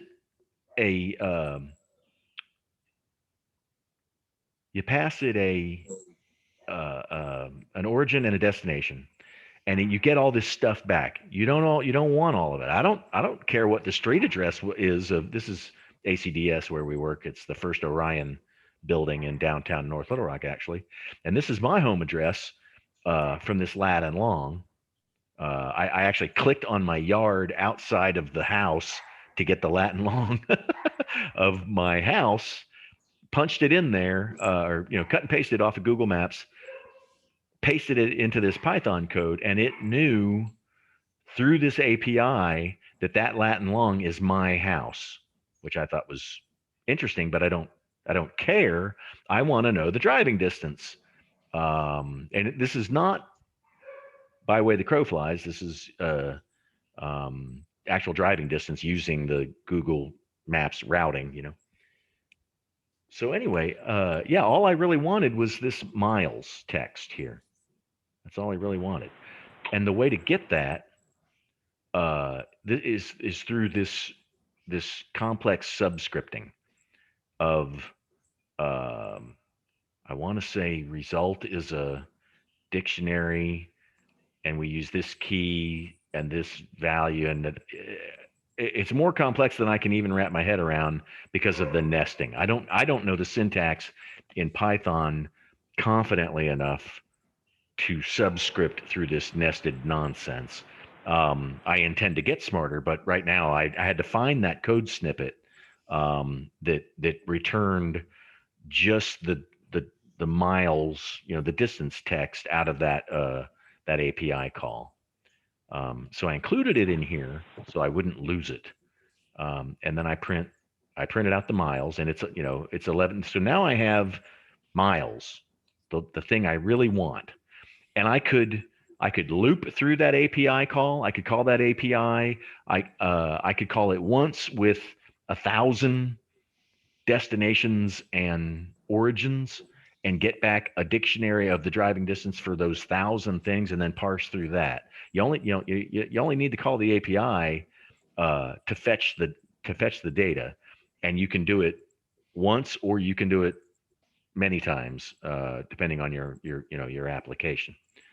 So I wanted to know here what the data type of my result is.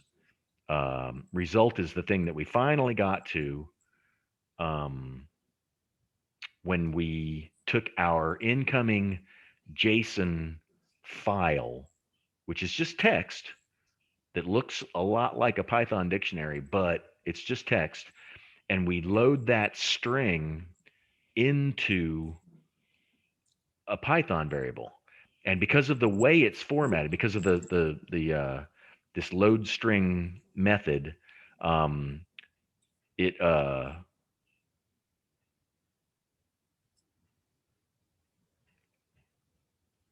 it knows to turn response text into a dictionary. So that's what you're working with really in Python when you read in an object. So now I went down here and I wanted to get reviews. And let me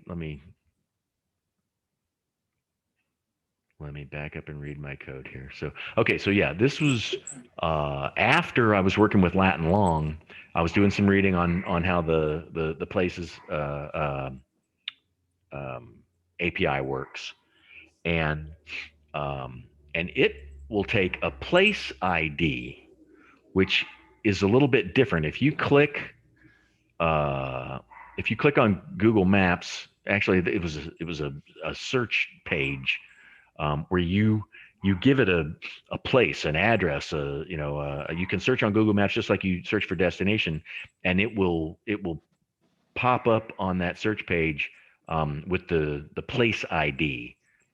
So every place in Google Maps has, I guess it's the primary key in a database somewhere, has a place ID. So that's what I'm passing here. Instead of Latin Long, I'm using a Google Maps place ID. And this time, the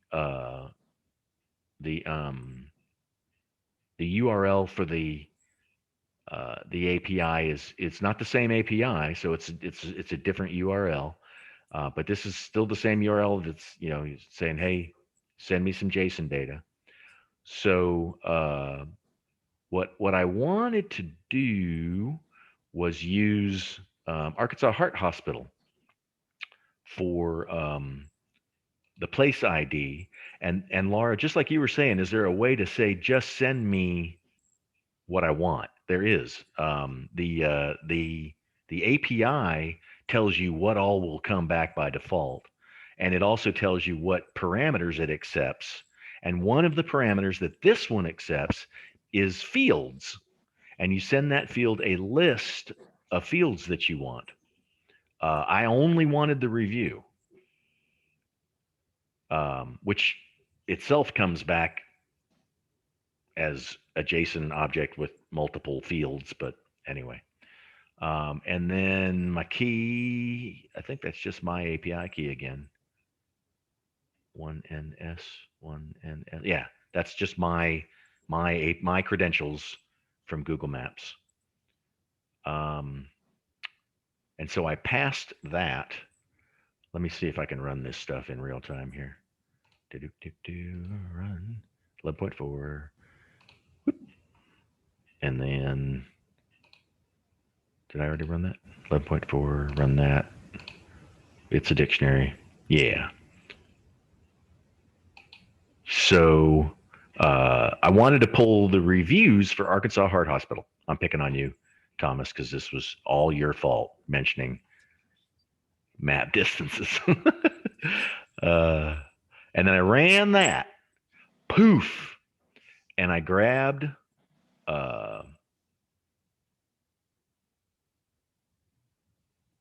wait a sec. Did I just run that? Number 4? Yeah. and then you run it down here. So I grabbed this stuff, but all I really wanted was the review field. So I toss the endpoint URL and the parameters to, I make my request to the API. I use my load string method again from the res is my response from the request to the API. So I send the content of the request of the return to the JSON library load string method, and it puts it in place details, which is a dictionary. Okay, and I think this is something I wasn't able to figure out. I wanted to get the keys. Yeah, here they are. Place detail dot keys. Did I run that? Yeah. Now, so that's what's going on up there. I'm fetching the data and converting it to a dictionary. And now, I don't know why I'm having trouble understanding why printing place details dot keys. I forgot my print up here. I forgot my open paren close paren, and it's goofing it up. It's printing like what the data type is of place details keys, as opposed to down here. So all I did was add the open paren close paren, which calls the method, which returns HTML attributions, result, and status, or the keys in the top level of our JSON, or now our dictionary, but our complicated JSON thing. So we're still just getting the review, but even just asking for the review, you get this complex garbage you got to code through. But anyway, reviews are the result subscript, the result of the, and then the reviews, like column and row almost. Result reviews puts them back into a dictionary that we can actually iterate through. So once I get out of the result key, I get the list of reviews. Again, it's this complex nesting stuff. For each review in reviews, I iterate through and I print them out. So each one, it like I said, it's a dictionary. So it's got an author name column, for lack of a better, an author name key, a rating key, the text key, how long ago the review, and then it even has a URL for their photo, which a couple of these folks have actually have their Google profile photos out there, and you can see them, and crazy. And then it just made this nice display here at the bottom. So Linda Ransom says that her husband had 4 major heart surgeries and everything was great, 5 stars all the way. The staff are amazing. They've got a data analyst named Thomas that is really smart and fun to work with. And then we've got Rhonda Smith, great place to receive care. So there. So I also ran this using CAE Tampa. So all I got to do is replace. I went and found the location ID, and you can when I release this notebook to you, I want to do a couple more things and get rid of my API key. So you got to go get your own. When I replace Arkansas Heart Hospital with CAE Place, that's the CAE headquarters where Chaz and Andra work, but it's their headquarters down in Tampa. And I ran it, and then I gotta redo all of this code, to actually process the return. And the reviews were just a little different. The mistreatment I received and watched other former coworkers tolerate from management was terrible. You guys don't know who Luke Cage is, do you? He's a I think it's a Marvel character. the Marvel superhero, yeah. So he didn't even have the guts to, and that took me 10 minutes. I tell you, my wife wonders why I'm staring at this computer all day. I get thrown down through so many rabbit holes, it's not even funny. So yeah, Luke Cage, I had to find out. I'm like, Luke Cage, I wonder if the guys know who that is. And I had to find out it's a Marvel superhero because I don't pay attention to that world. But anyway, yeah, here are the reviews for CAE. And you can substitute any place ID in here and pull the reviews. If it's a restaurant or something, it's gonna kick back a bunch, and you can just parse through the first 100 or uh, um, however you want to process data. I mean, it's just data at that point. So then I got down here and I wanted to do some sentiment analysis. So I grabbed this code off of a tutorial and I think it barfed. Let me see if, but I tried to install Google Cloud using that pip install thing. And yeah, it's still not working. I got to figure out how to get Google Cloud so that I can import this natural language processing library. So I'm at an end as far as doing sentiment analysis here. Anyway, let me kill sharing. So those were a couple of data access methods. That's what I wanted to get done today. I wanted to go back over pandas data frames so that they're a little less intimidating, and you can see that they're really just columns and rows, just like a spreadsheet. And there's stuff that you can do to them just like you would a spreadsheet. It's no different. And then you have some code examples from the workshop that Mike put on where he showed you, pairwise scatter plots and bar charts. There's a pie plot. So between the being a little more comfortable with pandas, and you've got those sample data sets in Seaborn, or you can just do a read CSV just like you did, comma separated value, just like we did in the U.S. states program. So you've kind of got the building blocks, the tools now to do a minor project in Jupyter Notebook. So that is where I've been, through this whole journey we've had with Python, this slithering, sliding journey through the Everglades of Florida with the Python to get to the point where you can actually practice with it and do some analysis. So what I'm proposing to you guys is not to do, Python problems 3 and micro focus you on some exercises that I cook up in my head or find online. But there are lots on W3 schools. There's all kinds of programming challenges for pandas on W3 schools. I want to say,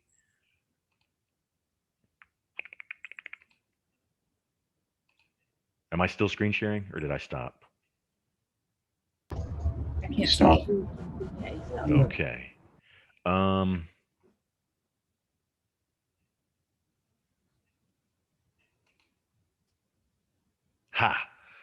Pandas practice and solution. And I found this. I'm going to paste it into the chat room.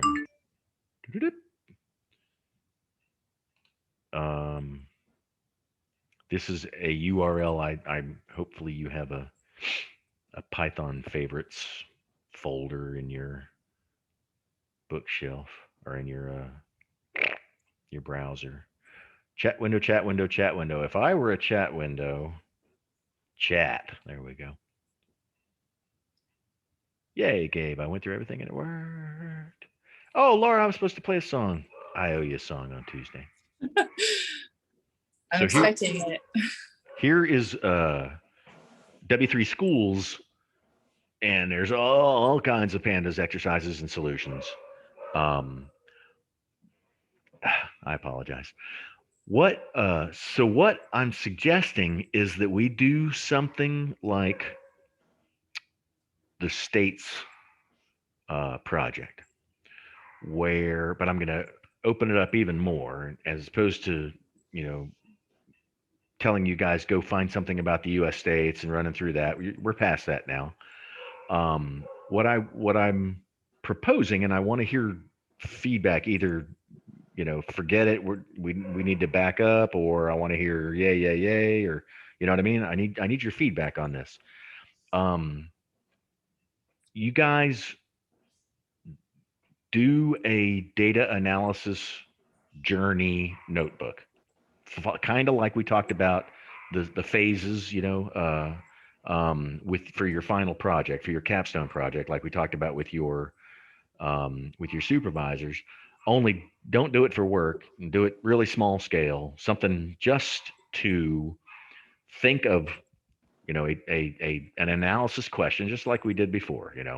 What's the correlation between two variables, or just, what's the situation with what's the situation with bill length, in penguins, in the Antarctic, like that penguins data set. Anything, it doesn't matter. It's just to get you to go from a blank slate to a completed notebook that accesses data, does whatever wrangling you feel comfortable with, to the data frame, and then provide some statistics, some charts or tables to kind of walk through describing the data, kind of like we talked about, the data storytelling journey, and then using either Matplotlib, which we didn't really do anything native, or Seaborn, which is pretty easy, to use the box plot and LM plot and count plot.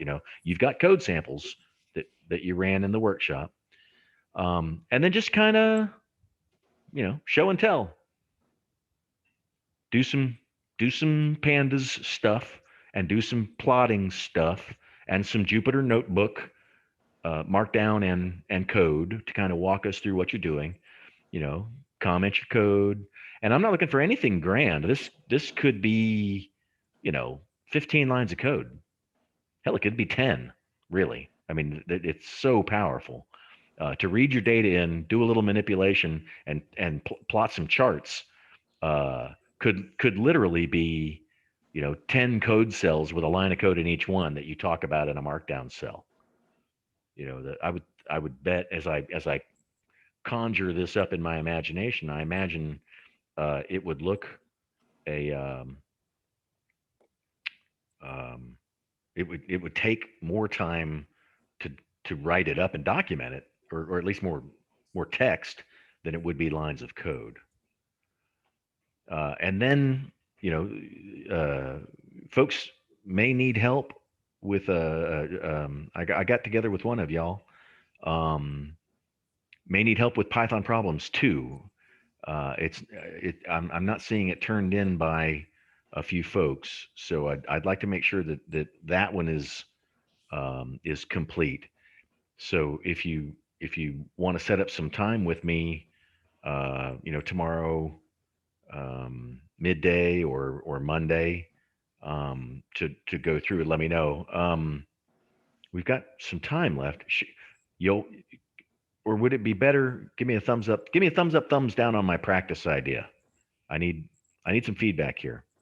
I feel like as long as it's like importing a CSV, and I Yeah. can like look at the data in a different, like I need to see the data, to be able to create the questions. So if it's Sure. just importing a CSV and then working with that, I think that feels doable. Yeah, just one But- tabular data, not Yeah. not joining anything. It could be, I'm going to do something. I'm going to connect to the database, do a query out of the Northwind database, and into a data frame and then hack it up that way and then do some stuff with that. Um, and I'll go first on Tuesday morning, and then I'll give you the rest of the day Tuesday to work on it, and any other tutoring I can do. I'll be available in real time all Tuesday morning while you guys are working on stuff. Are there Um, specifications where like you want us to use pandas? Is that right? For this Well, or you almost have to yeah. work with tabular data. Um, if you can read in a CSV and do something with it without pandas, I'd love to see it because that's the You only. could do NumPy. Yeah, you could. You can read each cell into a NumPy array, and ugh. Like I said, if you can do something that looks reasonable without pandas, great. But that's kind of what everybody Okay. does, you know. Damon, how you feeling about that? Or would you rather do it in R? Or both? R might be easier for me. Yeah. That wouldn't be a bad. That wouldn't be a bad. Well, it wouldn't be hard for you, but it would be an interesting difference for us to see everybody going through the same thing. Can you do a R in a Jupyter notebook? Ooh, I don't know about in Jupyter Notebook, but I have R installed on my computer. I might be able to copy and paste some things in there. I'm not super sure. Yeah, but isn't there in RStudio, isn't there a way to do a markdown and you combine documentation and code and documentation and code? There's a similar construct, isn't there? I'm not super sure. I've never done anything with a markdown or something, but I can explore that. There you go. There you go. So that's what I'm looking for is without, because comments, you know, are kind of small and hard to see. I mean, you could do this in one code cell and just tell the story with comments. But markdown cells are easier to read on the screen is what is the only thing. So yeah, you're welcome to use R, and we'll use that as uh, um, a different way of looking at it. I'll come in Tuesday morning and show you mine of what I've cooked up in my head of what I want to do. Oh, and there's a I didn't get to it, and I won't get to it. There's a way to do a pivot chart. You can group by in a data frame, like you could do a count of the penguins at all those islands um, a little bit more eloquently than just the count values or the value counts function. So I wanted to get into a pivot table. You can value counts just as one column. You can do a pivot table with multiple columns in pandas, but I didn't get to it. So I'll work that into my little show and tell program Tuesday morning, and So, Don, then just real quickly, are you saying that Tuesday we'll have a lab kind of to work together through it as well? Like put together what we can on our own, and then on Tuesday we'll work through it together. Well, yeah, I'm gonna show you what I'm talking about. In between now and Tuesday, if you guys kind of think about what data you want to use and make a little progress towards it, that'd be fantastic. But yeah, I want to take Tuesday as a lab day to do this first analysis notebook using a real simple data set. And again, it's just for practice, so there's no wrong answer. And I'll be online if you want to share screen, or we can do a breakout room or whatever. I think I know how to do a breakout room. But I'll be online to at least help figure out what's going wrong or answer questions if you get to a place where you're not sure, because I don't have explicit instructions. I think everybody knows what I'm looking for. A Jupyter notebook that walks through a similar fashion as the U.S. States project, but this time everything is your choice. Now, there was something else I was talking about showing you guys. Does anybody remember? I was yapping and I said, okay, before I go there, I want to talk about this project. Let me look at my browser again. I have too many tabs open. I got to the end of my API discussion. So let me put that away.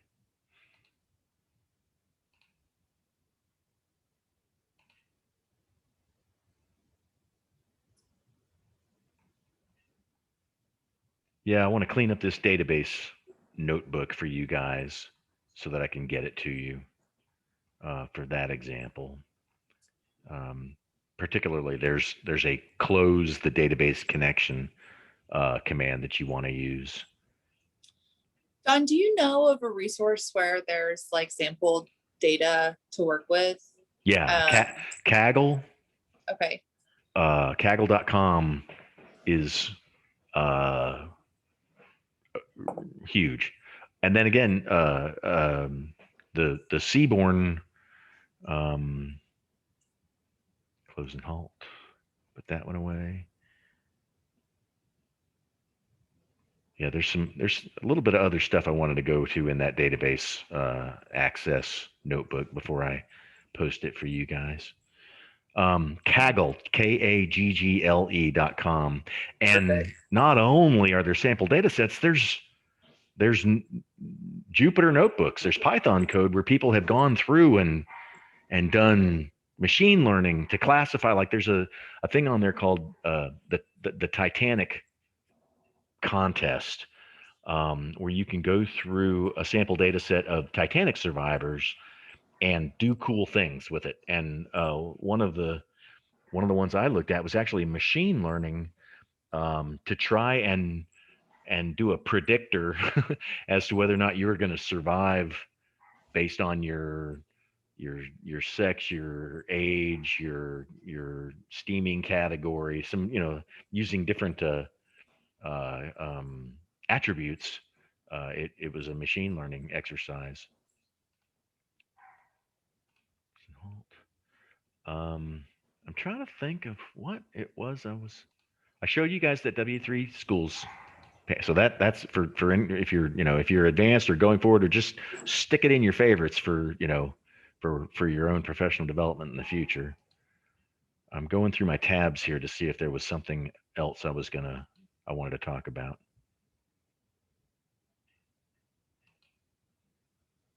Nope. Hang with me.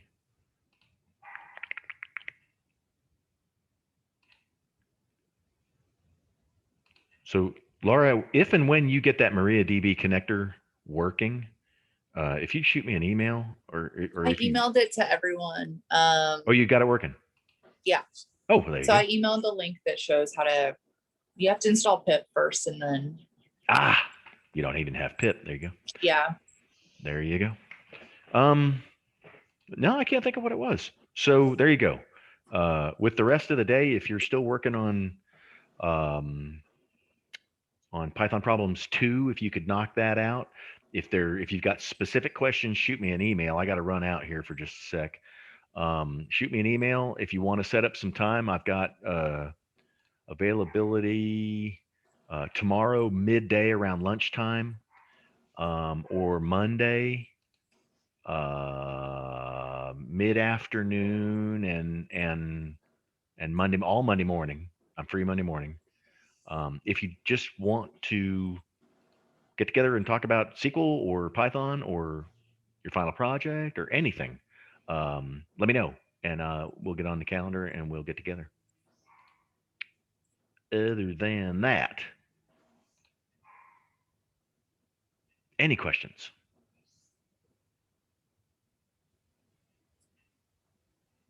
You don't even want to know like the airspeed velocity of an unladen swallow? I'm interested now. Well, African or European? Come on, that's Monty Python. We're in Python class. You got to know the bring out your dead. My favorite Monty Python movie was Meaning of Life. If you've never seen Monty Python Meaning of Life, I don't know. It's hilarious to me. Although it's They test everything sacred. So if you're easily offended, nope. All right, guys.